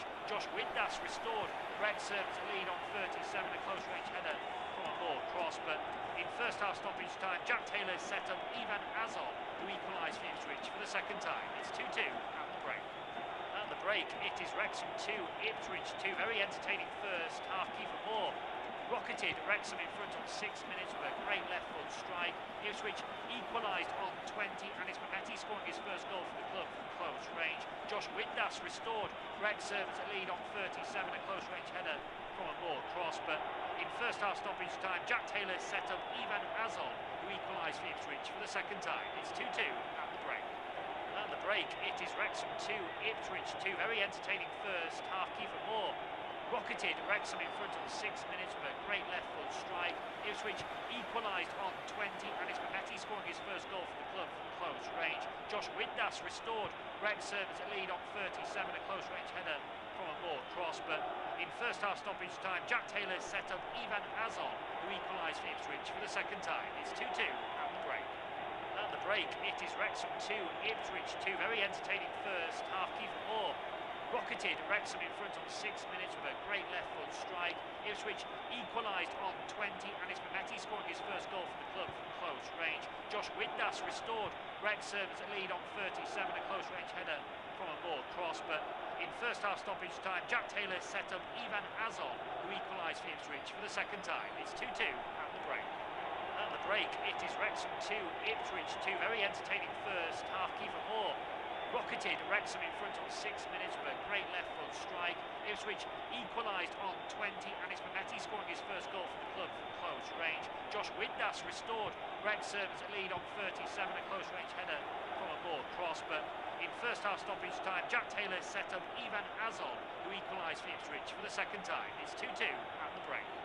At the break, it is Wrexham 2, Ipswich 2. Very entertaining first half. Kiefer Moore rocketed Wrexham in front on 6 minutes with a great left foot strike. Ipswich equalised on 20, and it's Mehmeti scoring his first goal for the club from close range. Josh Windass restored Wrexham's lead on 37, a close range header from a Moore cross. But in first half stoppage time, Jack Taylor set up Ivan Azon, who equalised for Ipswich for the second time. It's 2-2 at the break.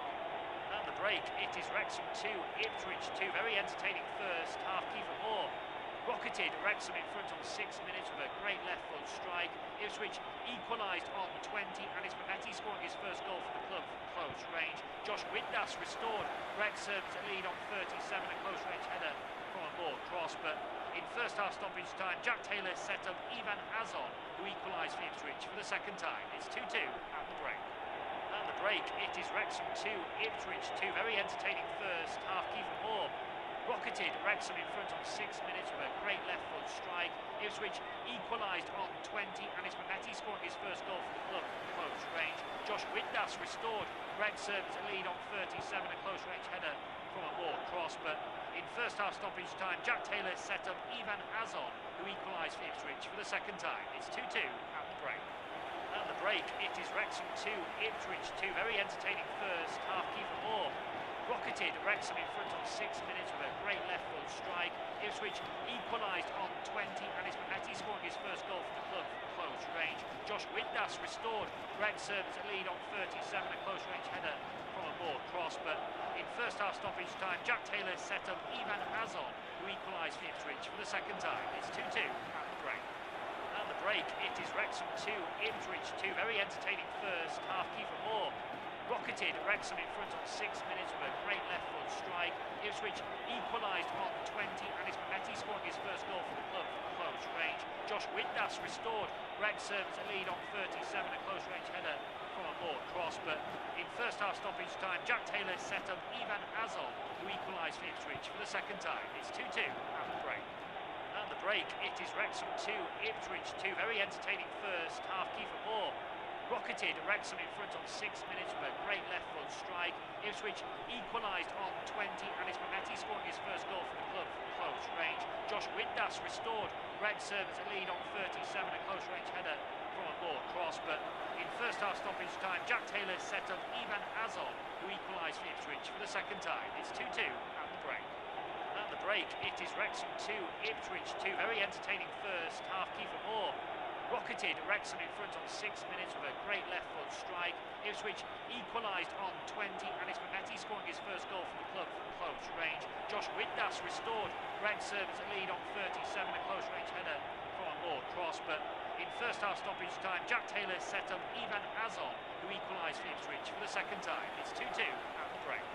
At the break, it is Wrexham 2, Ipswich 2. Very entertaining first half. Kiefer Moore rocketed Wrexham in front on 6 minutes with a great left foot strike. Ipswich equalised on 20, and it's Mehmeti scoring his first goal for the club from close range. Josh Windass restored Wrexham's lead on 37, a close range header from a Moore cross. But in first half stoppage time, Jack Taylor set up Ivan Azol, who equalised for Ipswich for the second time. It's 2-2 at the break. At the break, it is Wrexham 2, Ipswich 2. Very entertaining first half. Kiefer Moore rocketed Wrexham in front on 6 minutes with a great left foot strike. Ipswich equalised on 20, and it's Mehmeti scoring his first goal for the club from close range. Josh Windass restored Wrexham's lead on 37, a close range header from a Moore cross, but in first half stoppage time, Jack Taylor set up Ivan Azol, who equalised for Ipswich for the second time. It's 2-2 at the break. At the break, it is Wrexham 2, Ipswich 2. Very entertaining first half. Kiefer Moore rocketed Wrexham in front on 6 minutes with a great left foot strike. Ipswich equalised on 20, and it's Mehmeti scoring his first goal for the club from close range. Josh Windass restored Wrexham's lead on 37, a close range header from a Moore cross, but in first half stoppage time, Jack Taylor set up Ivan Azol, who equalised for Ipswich for the second time. It's 2-2 at the break. At the break, it is Wrexham 2, Ipswich 2. Very entertaining first half. Kiefer Moore rocketed Wrexham in front on 6 minutes with a great left foot strike. Ipswich equalised on 20, and it's Mehmeti scoring his first goal for the club from close range. Josh Windass restored Wrexham's lead on 37, a close range header from a Moore cross, but in first half stoppage time, Jack Taylor set up Ivan Azol, who equalised for Ipswich for the second time. It's 2-2 at the break. At the break, it is Wrexham 2, Ipswich 2. Very entertaining first half. Kiefer Moore rocketed Wrexham in front on 6 minutes with a great left foot strike. Ipswich equalised on 20, and it's Mehmeti scoring his first goal for the club from close range. Josh Windass restored Wrexham's lead on 37, a close range header from a Moore cross, but in first half stoppage time, Jack Taylor set up Ivan Azol, who equalised for Ipswich for the second time. It's 2-2 at the break. At the break, it is Wrexham 2, Ipswich 2. Very entertaining first half. Kiefer Moore rocketed Wrexham in front on 6 minutes with a great left foot strike. Ipswich equalised on 20, and it's Mehmeti scoring his first goal for the club from close range. Josh Windass restored Wrexham's lead on 37, a close range header from a Moore cross, but in first half stoppage time, Jack Taylor set up Ivan Azol, who equalised for Ipswich for the second time. It's 2-2 at the break. At the break, it is Wrexham 2, Ipswich 2. Very entertaining first half. Kiefer Moore rocketed Wrexham in front on 6 minutes with a great left foot strike. Ipswich equalised on 20, and it's Mehmeti scoring his first goal for the club from close range. Josh Windass restored Wrexham's lead on 37, a close range header from a Moore cross, but in first half stoppage time, Jack Taylor set up Ivan Azol, who equalised for Ipswich for the second time. It's 2-2 at the break. At the break, it is Wrexham 2, Ipswich 2. Very entertaining first half. Kiefer Moore rocketed Wrexham in front on 6 minutes with a great left foot strike. Ipswich equalised on 20, and it's Mehmeti scoring his first goal for the club from close range. Josh Windass restored Wrexham's lead on 37, a close range header from a Moore cross, but in first half stoppage time, Jack Taylor set up Ivan Azol, who equalised for Ipswich for the second time. It's 2-2 at the break. At the break, it is Wrexham 2, Ipswich 2. Very entertaining first half. Kiefer Moore rocketed Wrexham in front on 6 minutes with a great left foot strike. Ipswich equalised on 20, and it's Mehmeti scoring his first goal for the club from close range. Josh Windass restored Wrexham's lead on 37, a close range header from a Moore cross, but in first half stoppage time, Jack Taylor set up Ivan Azol, who equalised for Ipswich for the second time. It's 2-2 at the break. At the break, it is Wrexham 2, Ipswich 2. Very entertaining first half. Kiefer Moore rocketed Wrexham in front on 6 minutes with a great left foot strike. Ipswich equalised on 20, and it's Mehmeti scoring his first goal for the club from close range. Josh Windass restored Wrexham's lead on 37, a close range header from a Moore cross, but in first half stoppage time, Jack Taylor set up Ivan Azol, who equalised for Ipswich for the second time. It's 2-2 at the break. At the break, it is Wrexham 2, Ipswich 2. Very entertaining first half. Kiefer Moore rocketed Wrexham in front on 6 minutes with a great left foot strike.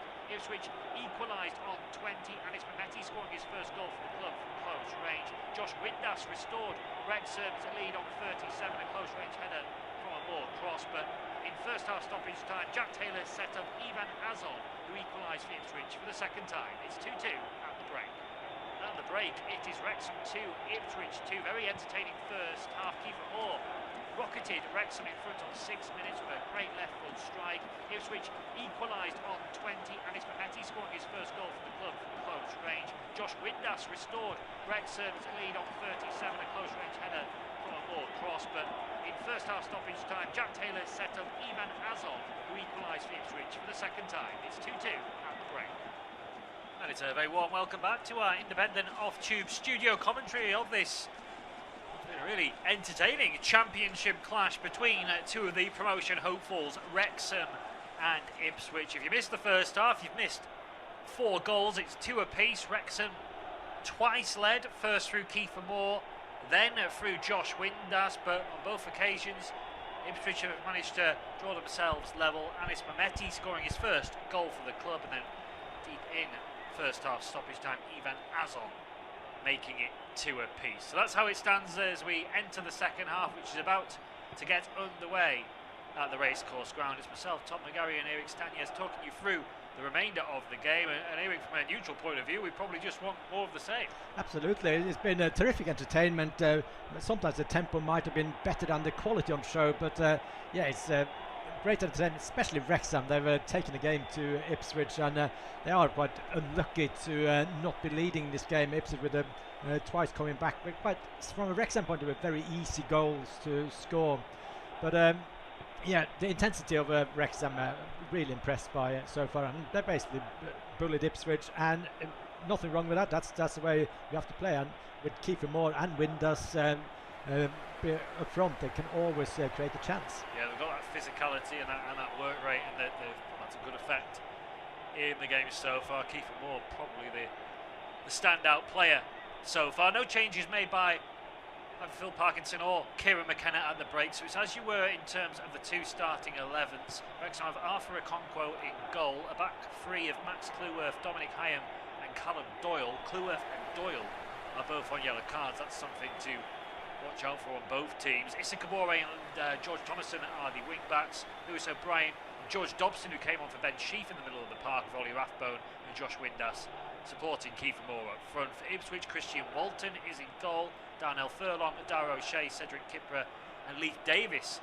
are in the back 4 for them. Furlong and Kipra have both been booked. Ipswich come forward down the right hand side. Wes Burns in possession of the ball, looking to take on. Thomason gets a cross into the box, scooped clear by Dobson, drops to the edge of the area. Oh, what a strike!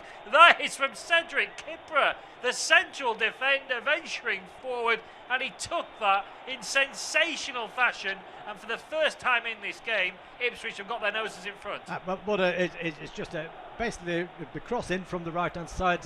Just a poorly clearance from Wrexham, and it just falls to Kipra inside his left foot. And this time, Okonkwo can't do anything with that. It's a fantastic strike by Cedric Kipra, and yeah, somehow Ipswich now are 3-2 up, and the cross from Burns is poorly cleared by Wrexham, and just outside of D, and that's a fantastic strike. And I've just seen that Leith Davis was also booked in the first half, according to my stats here. So that's 3 defenders out of the 4 for Ipswich in the book. Oh, well, that's so it's slipped 37, through there. 37 minutes, the first one for Ipswich.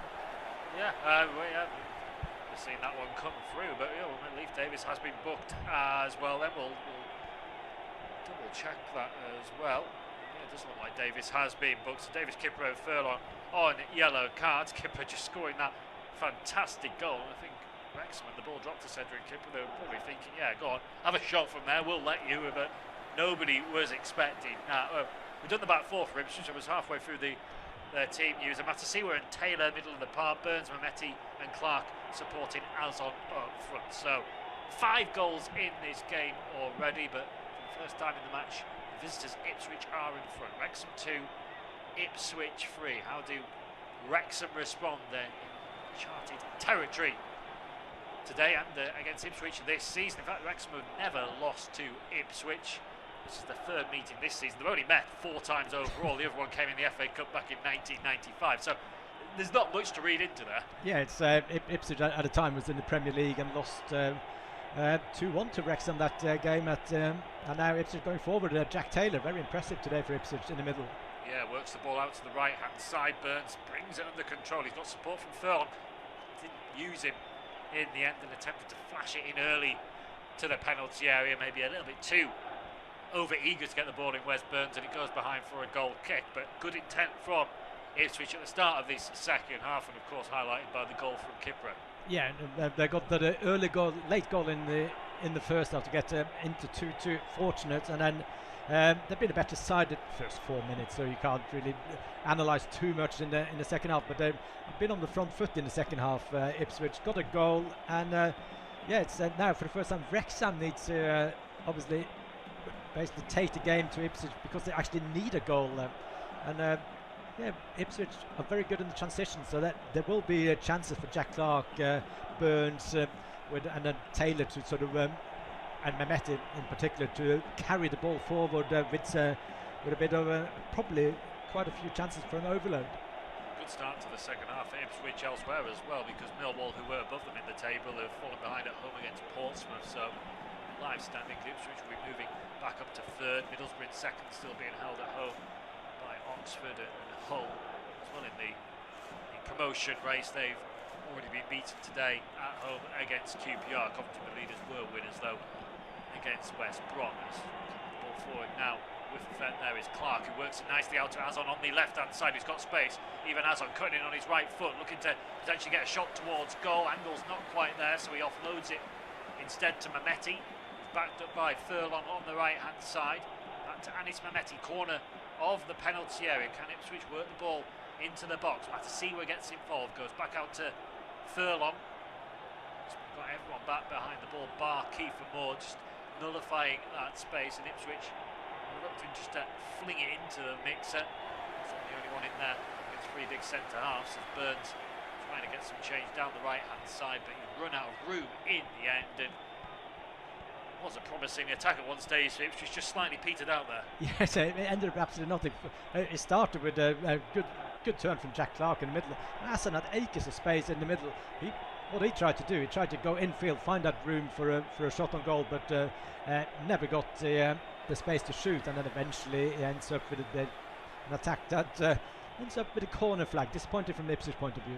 Azon was in the Kiefer Moore position, wasn't he, from the first half? Left of centre, just finding a pocket of space, and Portsmouth doubled the lead actually against Millwall at the Den, so that is a good scoreline for both these teams, of course, with Wrexham sniffing around on the edge of the playoff places, the side that started the top six derby also losing, so a good day for these two teams wins this match. At the moment it is Ipswich Town who've got the bit between their teeth. Burns down the right hand side, flicks it round the corner, good ball to Mehmeti. First Ipswich goal this afternoon, pirouettes on it. He could have offloaded it, but decides to drive forward into a central area where it's a little bit too tight and they lose possession. Brought forward by Doyle now for Wrexham, who finds Moore. Doyle's continued his run, Kabore trying to get forward as well, but Moore's had his pocket picked there as he tried to get his head up, and he's then scythed his man down trying to atone for his error. Based on what we've seen so far today, probably on most metrics, this probably should be a yellow card for Kiefer Moore. Yeah, it looks like it, but it's a bit of a bad control by Kiefer Moore, and he just dives in towards, I would say, is he on the ball or is he not? But if it's a free kick, it probably should be a yellow card. I don't understand how that isn't a yellow card based on Callum Doyle in the first half. Yeah.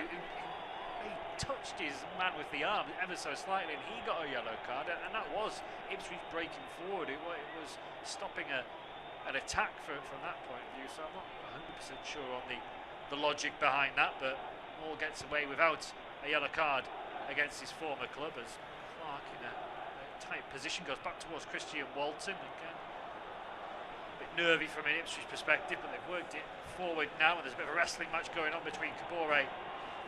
Is that Leif Davis? It is, and Davis gets the decision of the free kick. 8 minutes into the second half, Wrexham 2, Ipswich 3. And maybe Phil Parkinson might be the one looking towards his bench in the not too distant future, because it's not really happened for Wrexham so far in this second half. No, Ipswich has been winning the midfield battles and getting slightly closer to Kiefer Moore as well. And Kiefer Moore with a frustration tackle when he lost out.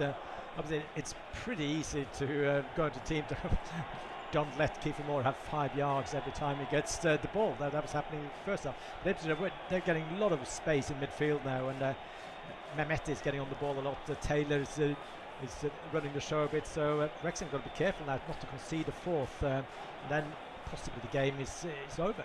Yeah, Wrexham exuded a lot of energy with their high pressing in the first half. They of course had a midweek game against Bristol City on the road, whereas Ipswich had the midweek off, so maybe the visitors are the slightly fresher of the two teams as a free kick goes the way of Wrexham. Yeah, just seeing the free kick's going away of Wrexham, and I think Mehmet just kicks the ball away, so if the referee sees that probably is a yellow card, because it's demonstrative, kicking the ball away. Mehmet is not booked yet. He could easily have been booked as well, Mehmet, for a revenge tackle as well in the first half. Absolutely, yeah. The referee wants a word with him. They also want a word with Thomason, so I'm not sure there's a little bit of afters in and amongst that as well. There's not an awful lot in the initial. It's Asson actually. Asson actually kicks the ball away. Asson kicks her, yeah. Mehmet slightly stamped on the arm of Thomason. That's maybe what Thomason was suggesting. If he did, maybe it was accidental, a bit of nothing really, and the referee just has a stern word, and play has now resumed. Wrexham and immediately get a second free kick. They've taken that quickly as well. 10 minutes into the second half. Conquo looks out to Doyle, who under pressure just lifts the ball up towards halfway, where space with Dara O'Shea to cushion the ball down. Furlong squeezes it on. Challenges flying in. Matasiwa forward. Mehmet round the corner. Strong challenge from Doyle, knocks it out play for a throw-in.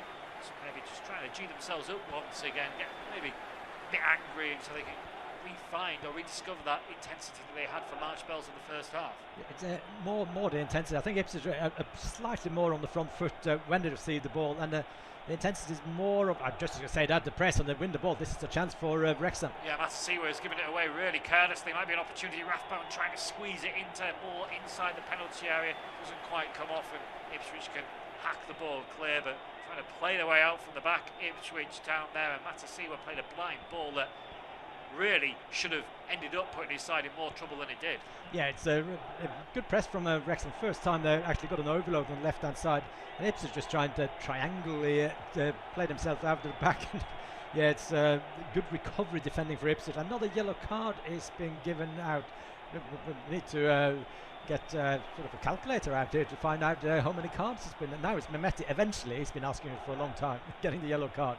Yeah, I think that was inevitable. Probably that last talking to the referee said, next one and you will go into the book, and he's followed through with that. Down to the man in the middle this afternoon, who's a pretty busy game, even though it's not a particularly dirty contest. It feels like he's been heavily involved, the match official. It's been a physical battle, certainly, as Burns might be able to get Ipswich going on the front foot down the right hand side. Tucks in field nicely, looks to play a lovely ball across towards Jack Clark. I thought for a second it was going to be landing at the feet of the Ipswich winger, but Okonkwo comes out and claims comfortably enough. Yeah, it's a decent play by West Burns, and almost when Ipswich win the ball, the loose balls seems to be falling to Ipswich more than in the first half. And when they manage to turn and they're not under pressure, they will create I think quite a few openings here. So very important for Wrexham to stay in the game.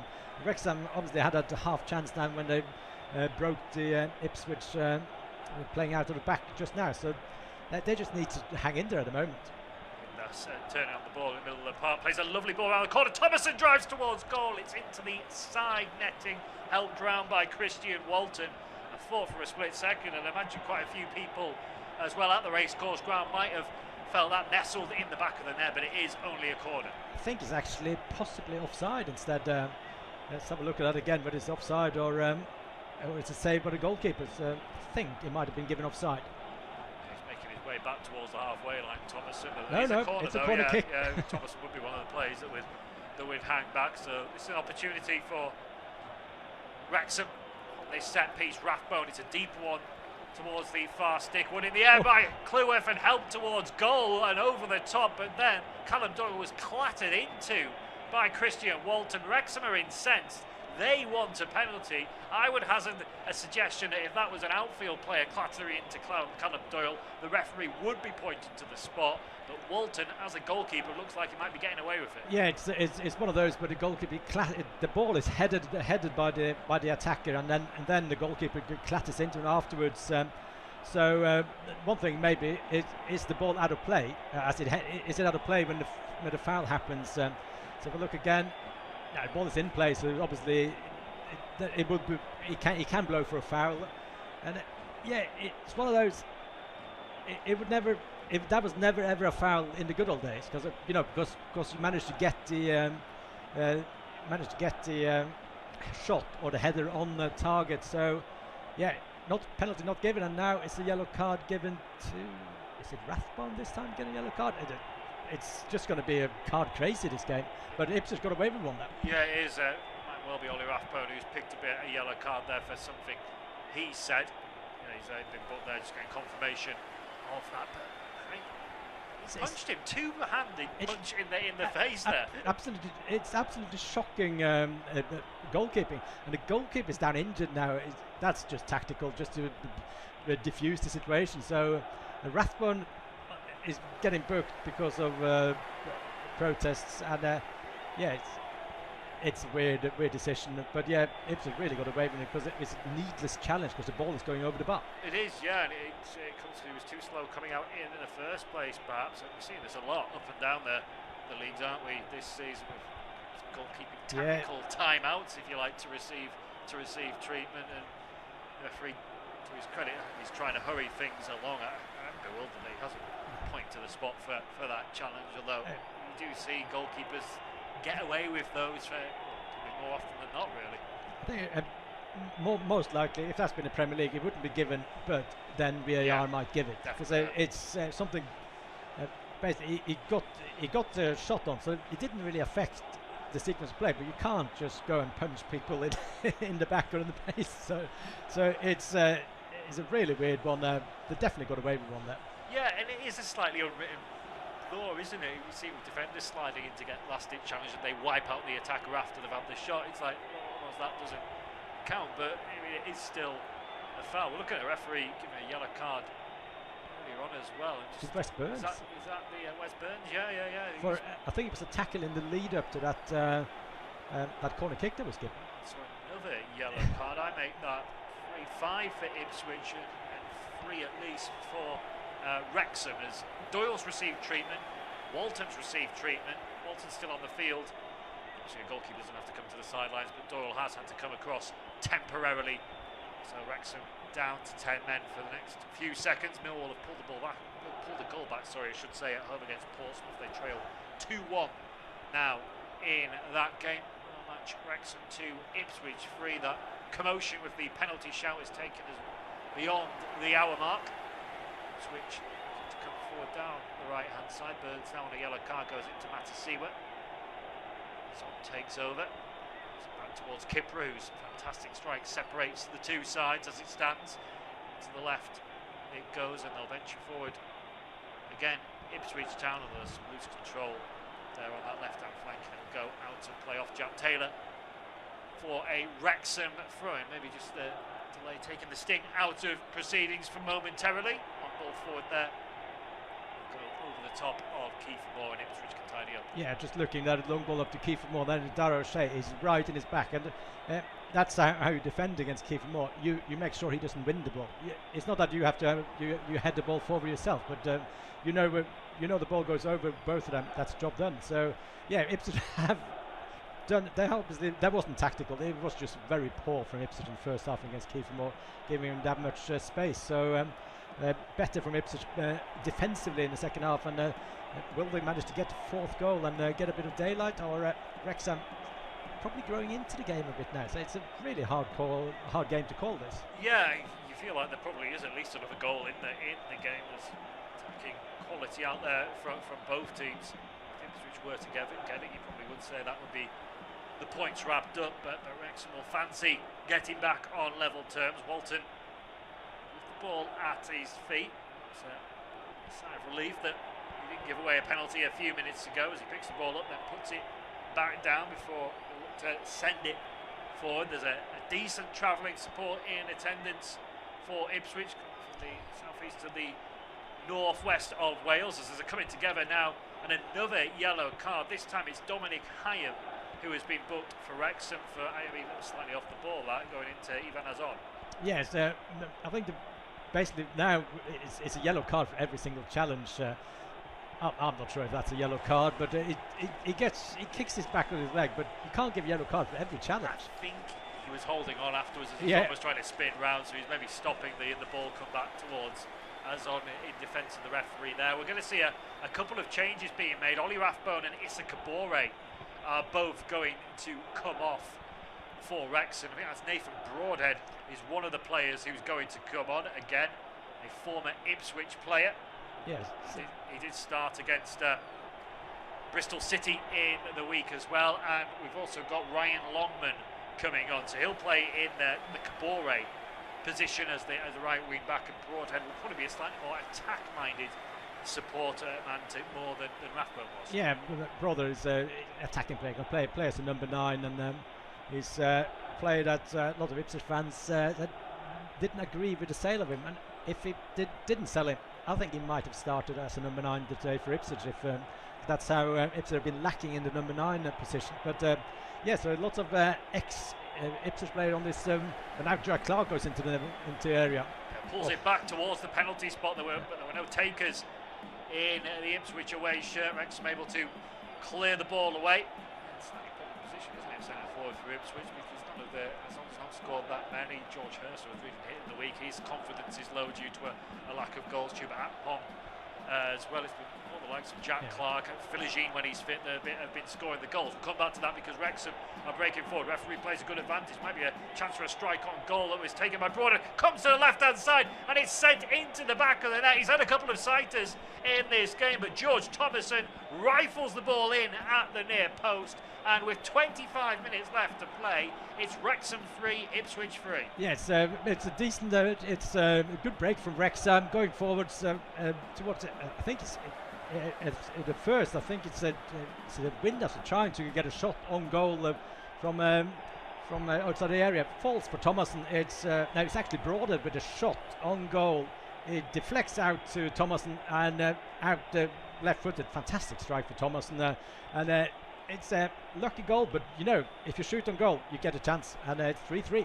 Yeah, it's a very similar effort to the one he had about 5 or 10 minutes ago, where Walton tipped it around for a corner. This one, though, squeeze it. It's a good, clean hit at the near post, clean in the way that Moores was in the first half in at the near post. You make 2 efforts in at the near post like that. You blame the keeper, but I don't think you can fault Christian Walton too much on either occasion. But 3-3, 6-goal thriller.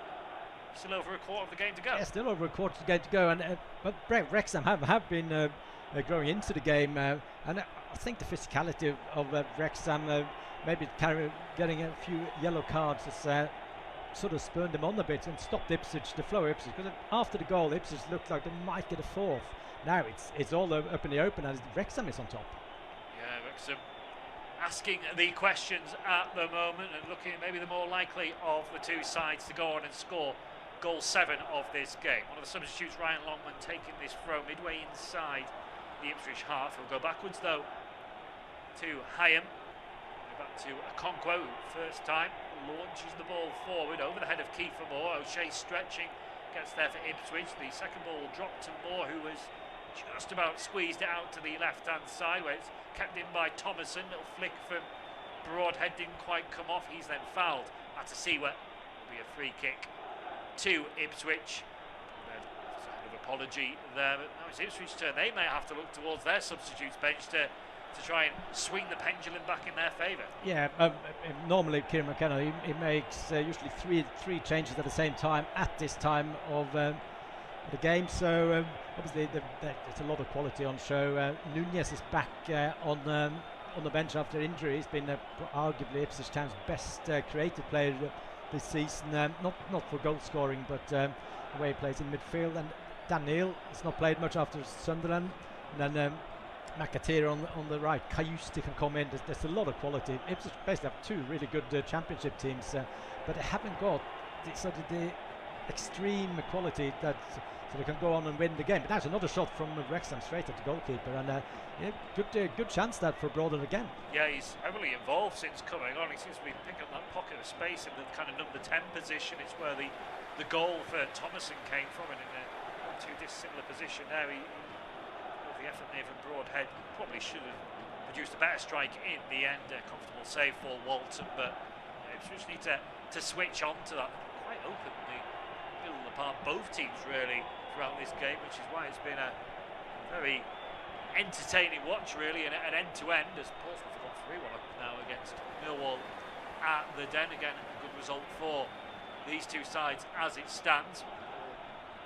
Driven forward now, middle of the park by Broadhead. To right hand side, it'll be worked by Windass out to Longman, who's going to try and whip a right-footed ball into the box, but a bit too eager to get it in there, Ryan Longman, and it goes behind for a goal kick.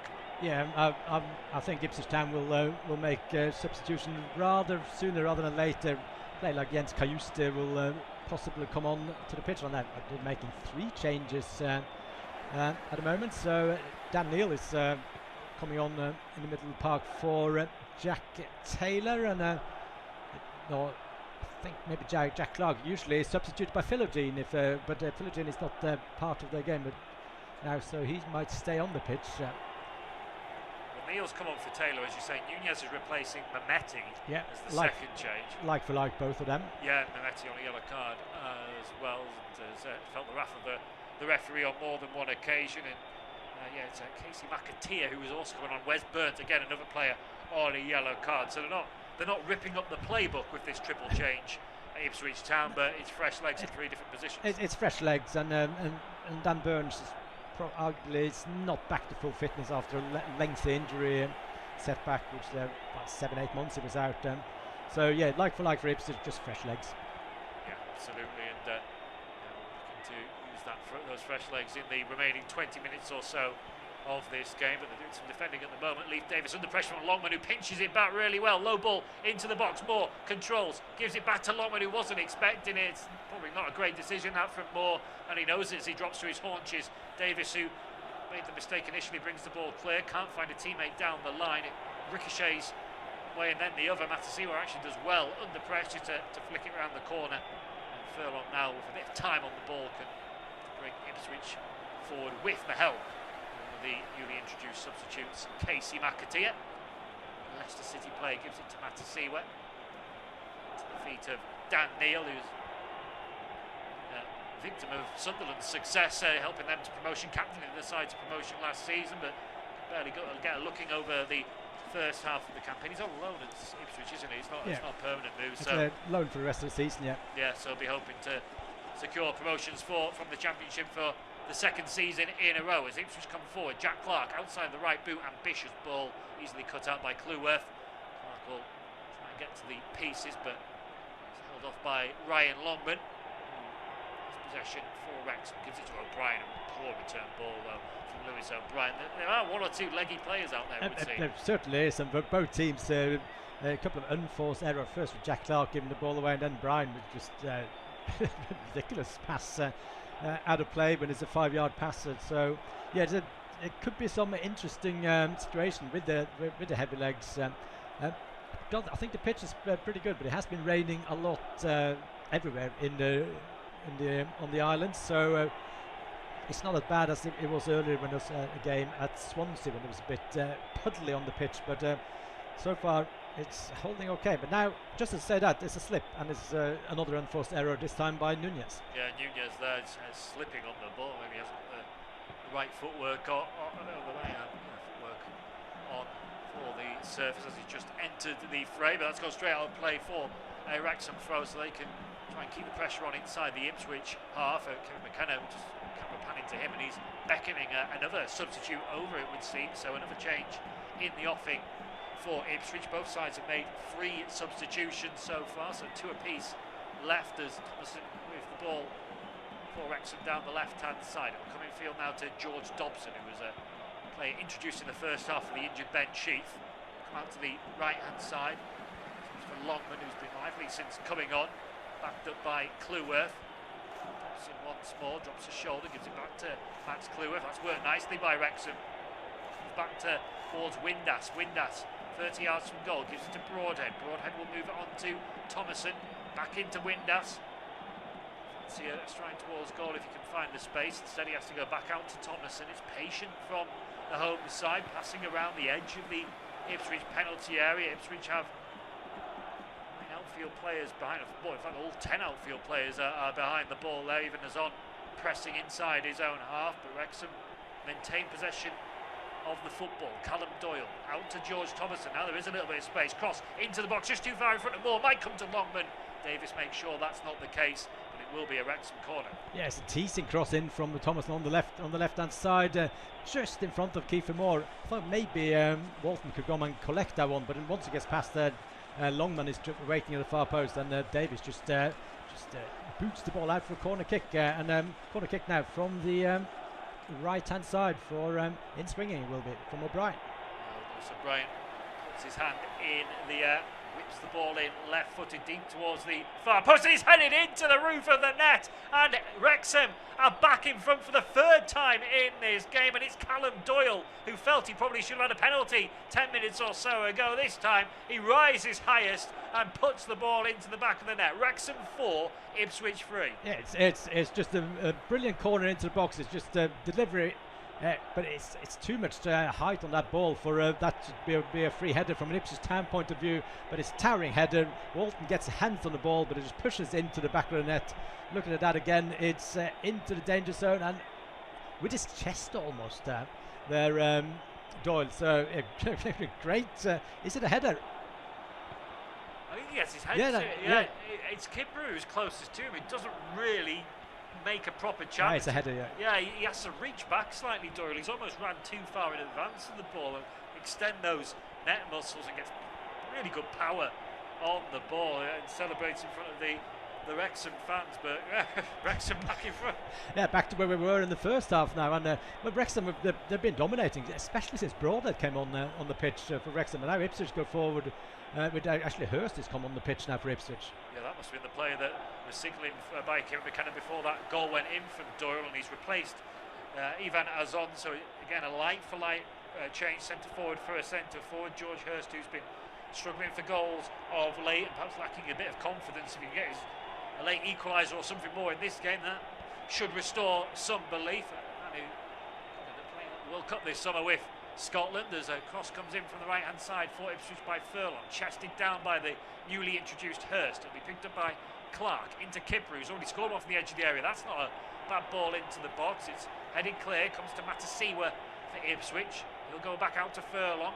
Crossing position, he stands it up towards the far post. It's half dealt with from a Wrexham perspective, but not fully away from the penalty area. Matasiwa, Kipper, helped on to Clark, who challenged by O'Brien. It's a really good tackle by Lewis O'Brien to pinch the ball back, and Windass now can help the ball down the line and to try and get hold of the ball. They haven't really had it since getting their noses back in front. Kipper now turning into a left winger, and he has thrown himself to the ground there. There was a definite light shirt tug for a split second from Ryan Longman.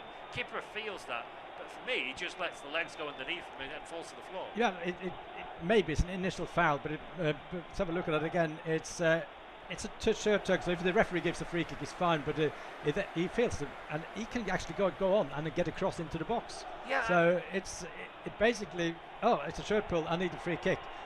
He might, letter of the law, be a free kick, but carry on playing. Yeah, try and get to the ball, and the referee might give the free kick if you don't get there. But that shirt tug didn't force Cedric Kipper to the floor. I'm glad the referee didn't give the free kick there.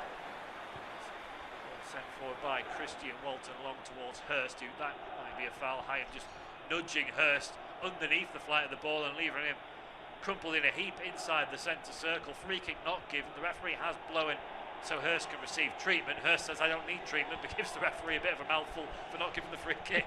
And it looked like, for me, it looked like a free kick there, because he's nowhere near the ball, Hyam there. But it's the physicality of Wrexham game after 3-2.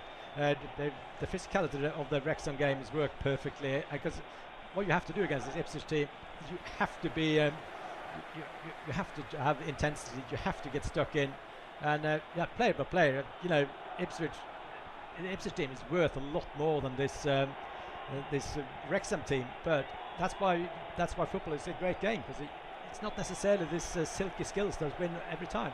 No, and Wrexham had quite a bit of silky skills themselves. They do. We shouldn't undersell the quality that Wrexham have, but harried and pressed and used their physical strengths. Kiefer Moore up front, who's probably been quite quiet in this second half, but was integral in the opening 45 and still have a big role to play. It's Wrexham 4, Ipswich 3. Remember, we've got about 11 minutes plus stoppage time left to play at the end of this will be one of the games of the championship season so far. Potential for more twists and turns to come as Wrexham trying to play their way out from the back. O'Brien to the left hand side. Thomason, who's really impressed me in this game, gives it to Moore. Thomason continues his run. Moore turns away, goes into Dobson to Callum Doyle. George Thomason does get a touch of the ball into O'Brien. So O'Brien driving forward, a very industrious player with quality down the left hand side, running up a bit of a cul-de-sac at the moment. He eventually loses the ball. Ipswich have it, but it's inside their own defensive third. Nunez turns away from his man nicely, and then he's fouled and held onto by Josh Windass, so free kick. Yeah, it's one of the when you hold on to him too tight, you don't get a yellow card. But that's as good as a yellow card as anything else. But it's stopping an attacking play. But it's the referees. I think he's given enough yellow cards now. I think about 5 each, isn't it? Looks like Matasiva's making way now, and it's Akpom coming on for Ipswich Town. Yeah, so we've had 4 Ipswich substitutions before this, which have been pretty much like for like. This is a centre forward for a defensive midfielder, so Kieran McKenna is throwing the kitchen sink there. Last substitution available to him, and Chuba Akpom has come on, and again a striker that will be looking to get on the score sheet. Man on loan from Ajax as Clark down the left hand side plays it into Davis, edge of the Wrexham penalty area, backwards towards Neil, who drives towards goal. It's a shot that was always going to be seen away, but we'll get a second bite of the cherry now. Dan Neil moves it on to Kipra, to Clark. It's to cross early, instead goes back into Neil. Neil ball, that's a really good ball, inflicted on, help towards goal by Hurst. It goes wide of the target. Goal kick, the decision. Hurst might have got a bit of a kick after that as well, but the chance goes wide. Yeah, good chance for Ipswich. They played into Akpom. His layoff to Hurst, but shot on goal. Just enough pressure on the Hurst that he needed to twist his body to get a shot on goal. So it basically goes back out towards the corner flag. No question of a penalty in that challenge there. We're looking at the rain coming down at in Wrexham, and it's the pitch is. We've seen a few slips lately, so that could be a deciding factor if a player just slips in the critical part of the game. Yeah, absolutely. It's pouring down at the moment in the race course. It could lead to a bit of water at the top of the pitch, and slippy, difficult conditions for the remaining best part 15 minutes with stoppage time still to play. Plenty of time for more drama in this topsy-turvy championship clash. Cedric Kipra for Ipswich gives it to Dan Neil, out to Clark on the halfway line. Clark drifts away from his opposing number 47 Longman and plays a good ball forward to Akpom. First real involvement for Chuba Akpom, looking to get down to the byline. Can he get a cross into the box? He can. It flashes away, comes out to the edge of the area. It's struck towards goal. Nunez, I think it was, whiffed the shot that was blocked by a Wrexham defender. There's a really unnecessary free kick given away from Nathan Broadhead there. Ipswich will take it quickly rather than loading the penalty area to keep that tempo high if they can. Neil plays it forward. It's laid off to Darnell Furlong. Furlong cross into the box. Not a bad ball. Cleworth wasn't quite sure what was around him, so takes no chances. Flicks clear. Ipswich have throw right next to the corner flag. Yeah, it's a mini siege now for Ipswich against the Wrexham goal. It all changed after the 4-3 goal. The mentality for Wrexham is now into more of protect what we got. You can understand why, but that was a great chance for Nunez. It's headed off the line effectively, and Ipswich go forward again with Clark on the left now. Feels like it might still be a little bit early for Wrexham to be sitting back like this. Cross into the box from Clark, loaded down towards goal and save comfortably enough in the end by a Okonkwo. It was McAteer getting into the far post that hit the target. That's hoping that the ball skids off the surface and flies beyond Arthur Okonkwo, but keeper holds on well.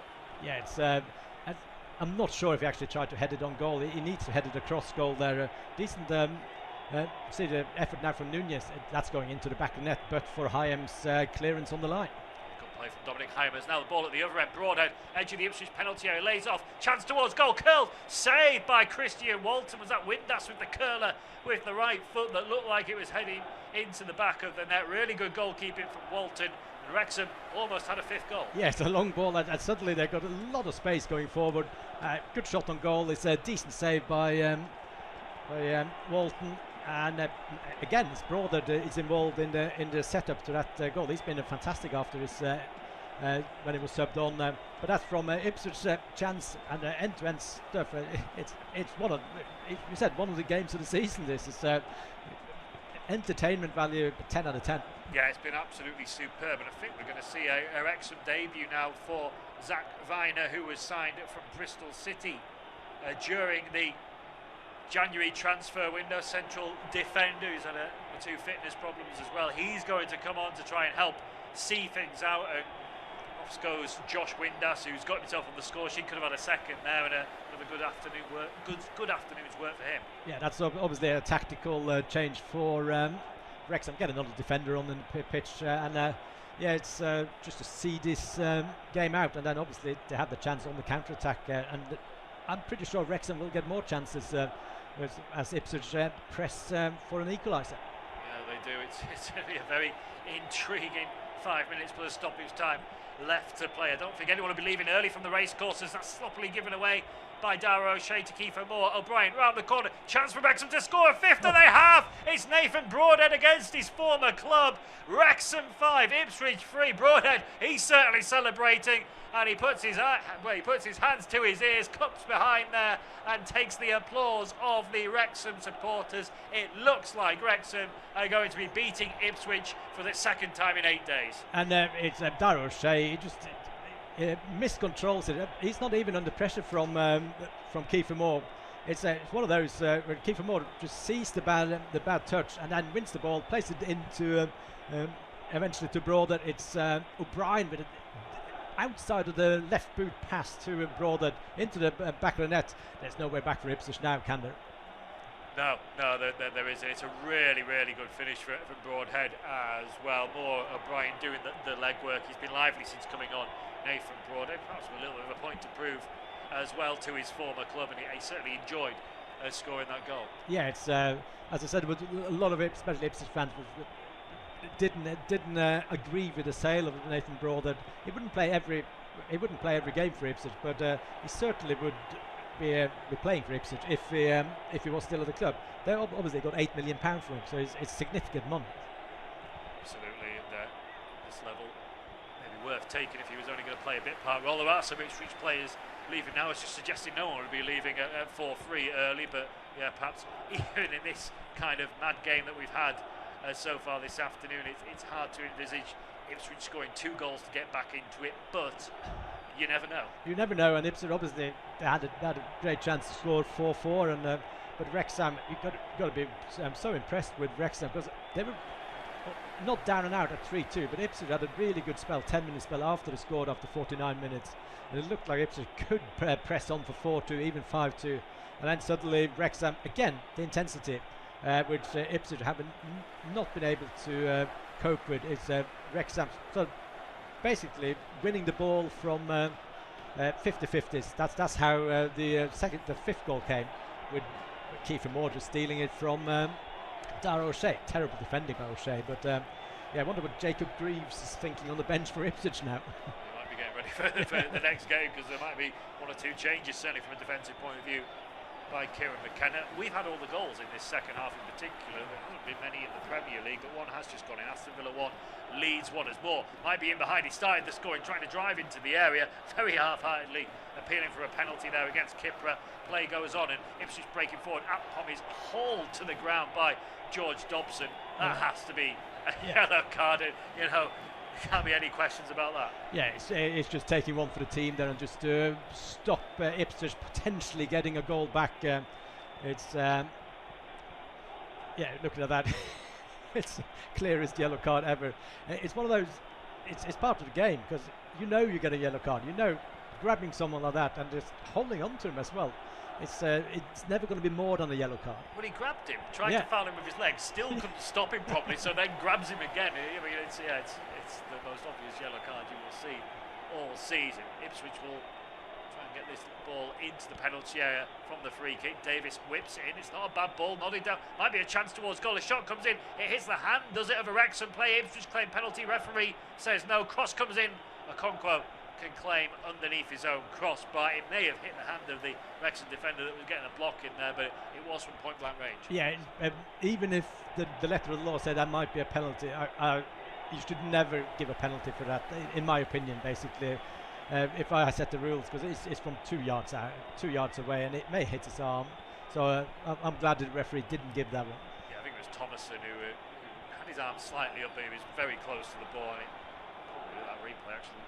It's underneath his shoulder, if anything, as Burnley got an equalising goal against Chelsea deep into stoppage time at Stamford Bridge. Chelsea down to 10 men as well, so Chelsea won, Burnley won in that game. We've got about 30 seconds of the 90 left to play. Important how much stoppage time is added on by the referee, which have a free kick for offside deep inside their own half.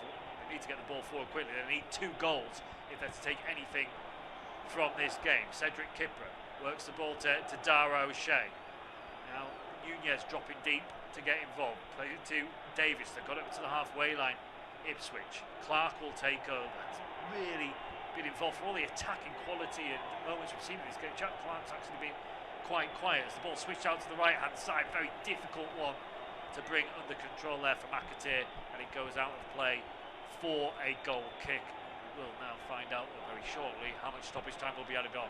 Yeah, I reckon 5 minutes maybe will be added on to this game. 6 minutes that's added on actually. So there's been a lot of fouls and a lot of stopping this play, but no teams have been actually delaying. There's been no delaying tactics from either side. Maybe now from Okonkwo there's a bit when it takes this goal kick, but that's to be expected. So look at some Ipswich fans on there. So they hadn't left yet. There's a long way back for after losing 5-3 after 4 or 5 hour drive across the country from Suffolk to Wales. It's a fantastic journey. Yeah, it's a long to go on. The good news is Millwall are losing from an Ipswich perspective. Middlesbrough are only drawing still at home against Oxford. It's been a good day for Coventry. Ipswich will be 7 points off Middlesbrough in second with 2 games in hand, so not much difference to how they started the afternoon in that regard, but they're 11 points behind Coventry as Furlong plays the ball into the box. There is still time, 5 minutes of stoppage time left to play. Longman's headed clear to the edge of the penalty area. He'll drop to Jack Clark for Ipswich, out to Davis, first time cross. Longman blocks, goes out of play for a throw-in. Wrexham keeping Ipswich at arm's length and allowing any clear-cut opportunities to be created by the visiting side since they scored that 5th goal. Clark on the left, driving forward, again checks back in, gives it to Neil, who almost miscontrols, gets hold of it, drives forward, finds Davis, left-hand side, backwards to Kipra. They don't just want to swing it in, Ipswich. Now they do with Kipra, heading clear by a stooping Callum Doyle. Comes back to Kipra, almost on the halfway line. 4 minutes of stoppage time left to play. Kipra, clip ball over the top towards Hurst, cut out by Hyam. It might drop the way of Clark on the corner of the penalty area, left-hand side. Jack Clark held up, back to Neil. No room towards goal for these Ipswich players. Nunez out to the right-hand side. Akatia to his left foot. Can he muster a cross? No, he goes wide. Oh, he's played it behind Jack Clark as well, and that will, frustratingly from an Ipswich point of view, go out and play for a throw-in. Yeah, it's good defending, good positioning, zonal marking play for Wrexham, not actually letting Ipswich get across into the box. I think when it's 3 minutes left to go, you just need to get the ball where the danger zone. You can't just pass it around like Ipswich do there, and that pass from McAteer is it's just a gift to Wrexham. So yeah, Wrexham will take the 3 points in this game, and you can't say they haven't deserved it. No, they're good value for it. Middlesbrough have drawn with Oxford. Millwall have lost against Portsmouth. Wrexham, as it stands, will be to move their way into the top 6 that go above Derby, who are losing. Yeah, they'll be a couple of points clear of Birmingham now in 7th, and they'd only be 3 behind Ipswich, albeit having played a couple of games more. But really good afternoon for Wrexham. Kiefer Moore there, a very blatant push on his man to give away a free kick. Ipswich take it quickly. We've got 2.5 minutes of stoppage time left to play at this end of this game. Wrexham 5, Ipswich 3. They really need a goal now, Ipswich, to have any chance. McAteer cross into the box. Hurst rises highest, but his header was never really heading anywhere near the target. Yeah, it's a good defensive play by Wrexham, making Ipswich cross the ball under pressure. So the ball will obviously go up into the air, into the skies, come down possibly with snow on it, and Hurst, surrounded by 3 defenders, can only get his head to the ball. No chance for Hurst to actually get out on target. So very outmanoeuvred there, George Hurst, who's been, as you mentioned, been very criticised a bit. His loss of form, only 5 goals this season, missed a couple of penalties, and the number 9 outcry from the Ipswich fans won't be any fewer after this game. No, it's been a tough, really, scrap. So Hurst and Akpom since coming on. Azon did score when he was on the field, but he's not heavily involved in the general play, as throwing down the line from Thomason helped run its way by Moore, but straight into the gloves of Christian Walton. 90 seconds of stoppage time, just under left to play. Looks like Wrexham are going to be securing their second victory over Ipswich in the space of 8 days and maintaining their unbeaten record against the Tractor Boys, as Moore fouls his man. So he could have picked up a yellow card for 1 or 2 of the fouls he's given away in stoppage time, but because the referee's trying to let Ipswich play on as quickly as they can, and Ipswich are trying to get on with proceedings quickly, he's got away with 1. 2 as Neil for Ipswich will drive the ball low across. It's a good pass to find Jack Clark. Will he take on his man? Can he deliver into the box? He's running into traffic, really, Clark. A cul-de-sac, gives it to Davis. He will lift it into the box, but too close to Okonkwo, who can easily claim, and that really is that. Yeah, that's it. And Wrexham, their push for promotion is real now. Basically, it'd be really tricky for them to get into the top 2. I think that's out of sight for Wrexham. But obviously 3 points behind Ipswich. Ipswich got 2 games in hand, but this could be a game in hand for Ipswich. They've lost it, so there's no guarantee that they're actually going to take the points in those games in hand. So yeah, Ipswich got a big job to get it in the top 2 positions, and then if not, they just have to be able to secure a playoff spot. That's not even secure either, and the referee has blown for full time. Yeah, so a fantastic game of football has finished in favour of Wrexham. They have beaten Ipswich by 5 goals to 3. Who knows, this may be a playoff encounter further down the line. But full time score, Wrexham 5, Ipswich 3.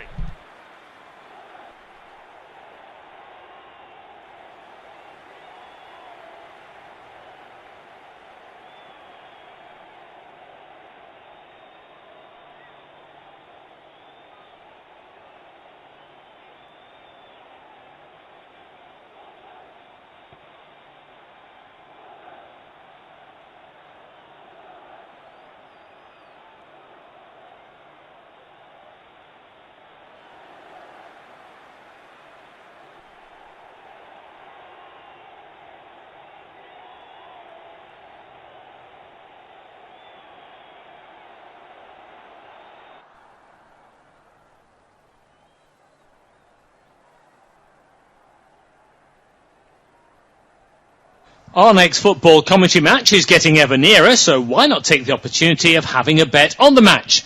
Whether you're interested in betting on the match result, the first player to score, the last scorer, correct score, double result, total goals market, handicap betting, or any other of our exciting market, it's fun to be involved.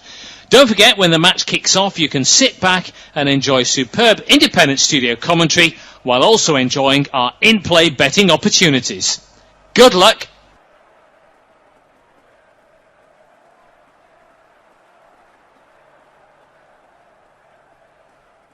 Our next football commentary match is getting ever nearer, so why not take the opportunity of having a bet on the match? Whether you're interested in betting on the match result, the first player to score, the last scorer, correct score, double result, total goals market, handicap betting, or any other of our exciting market, it's fun to be involved. Don't forget, when the match kicks off, you can sit back and enjoy superb independent studio commentary while also enjoying our in-play betting opportunities. Good luck!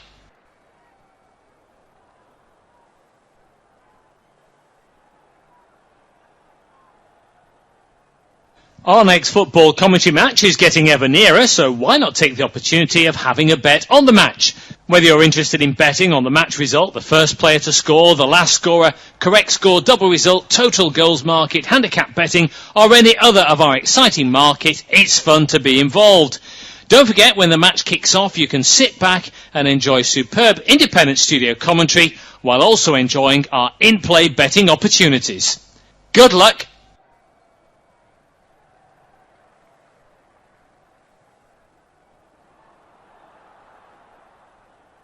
Our next football commentary match is getting ever nearer, so why not take the opportunity of having a bet on the match? Whether you're interested in betting on the match result, the first player to score, the last scorer, correct score, double result, total goals market, handicap betting, or any other of our exciting market, it's fun to be involved.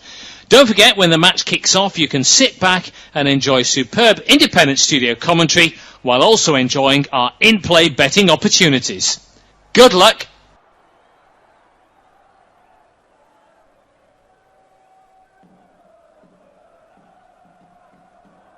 Our next football commentary match is getting ever nearer, so why not take the opportunity of having a bet on the match? Whether you're interested in betting on the match result, the first player to score, the last scorer, correct score, double result, total goals market, handicap betting, or any other of our exciting market, it's fun to be involved. Don't forget, when the match kicks off, you can sit back and enjoy superb independent studio commentary while also enjoying our in-play betting opportunities. Good luck!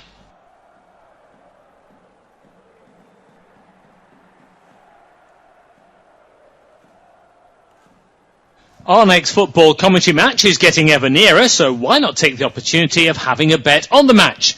Whether you're interested in betting on the match result, the first player to score, the last scorer, correct score, double result, total goals market, handicap betting, or any other of our exciting market, it's fun to be involved. Don't forget, when the match kicks off, you can sit back and enjoy superb independent studio commentary while also enjoying our in-play betting opportunities. Good luck!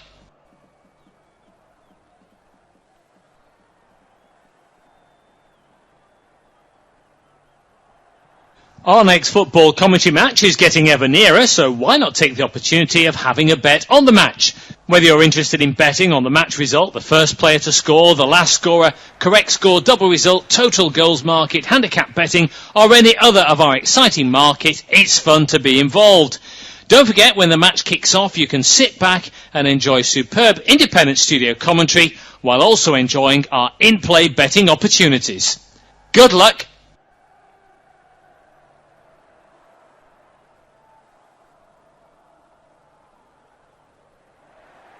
Our next football commentary match is getting ever nearer, so why not take the opportunity of having a bet on the match? Whether you're interested in betting on the match result, the first player to score, the last scorer, correct score, double result, total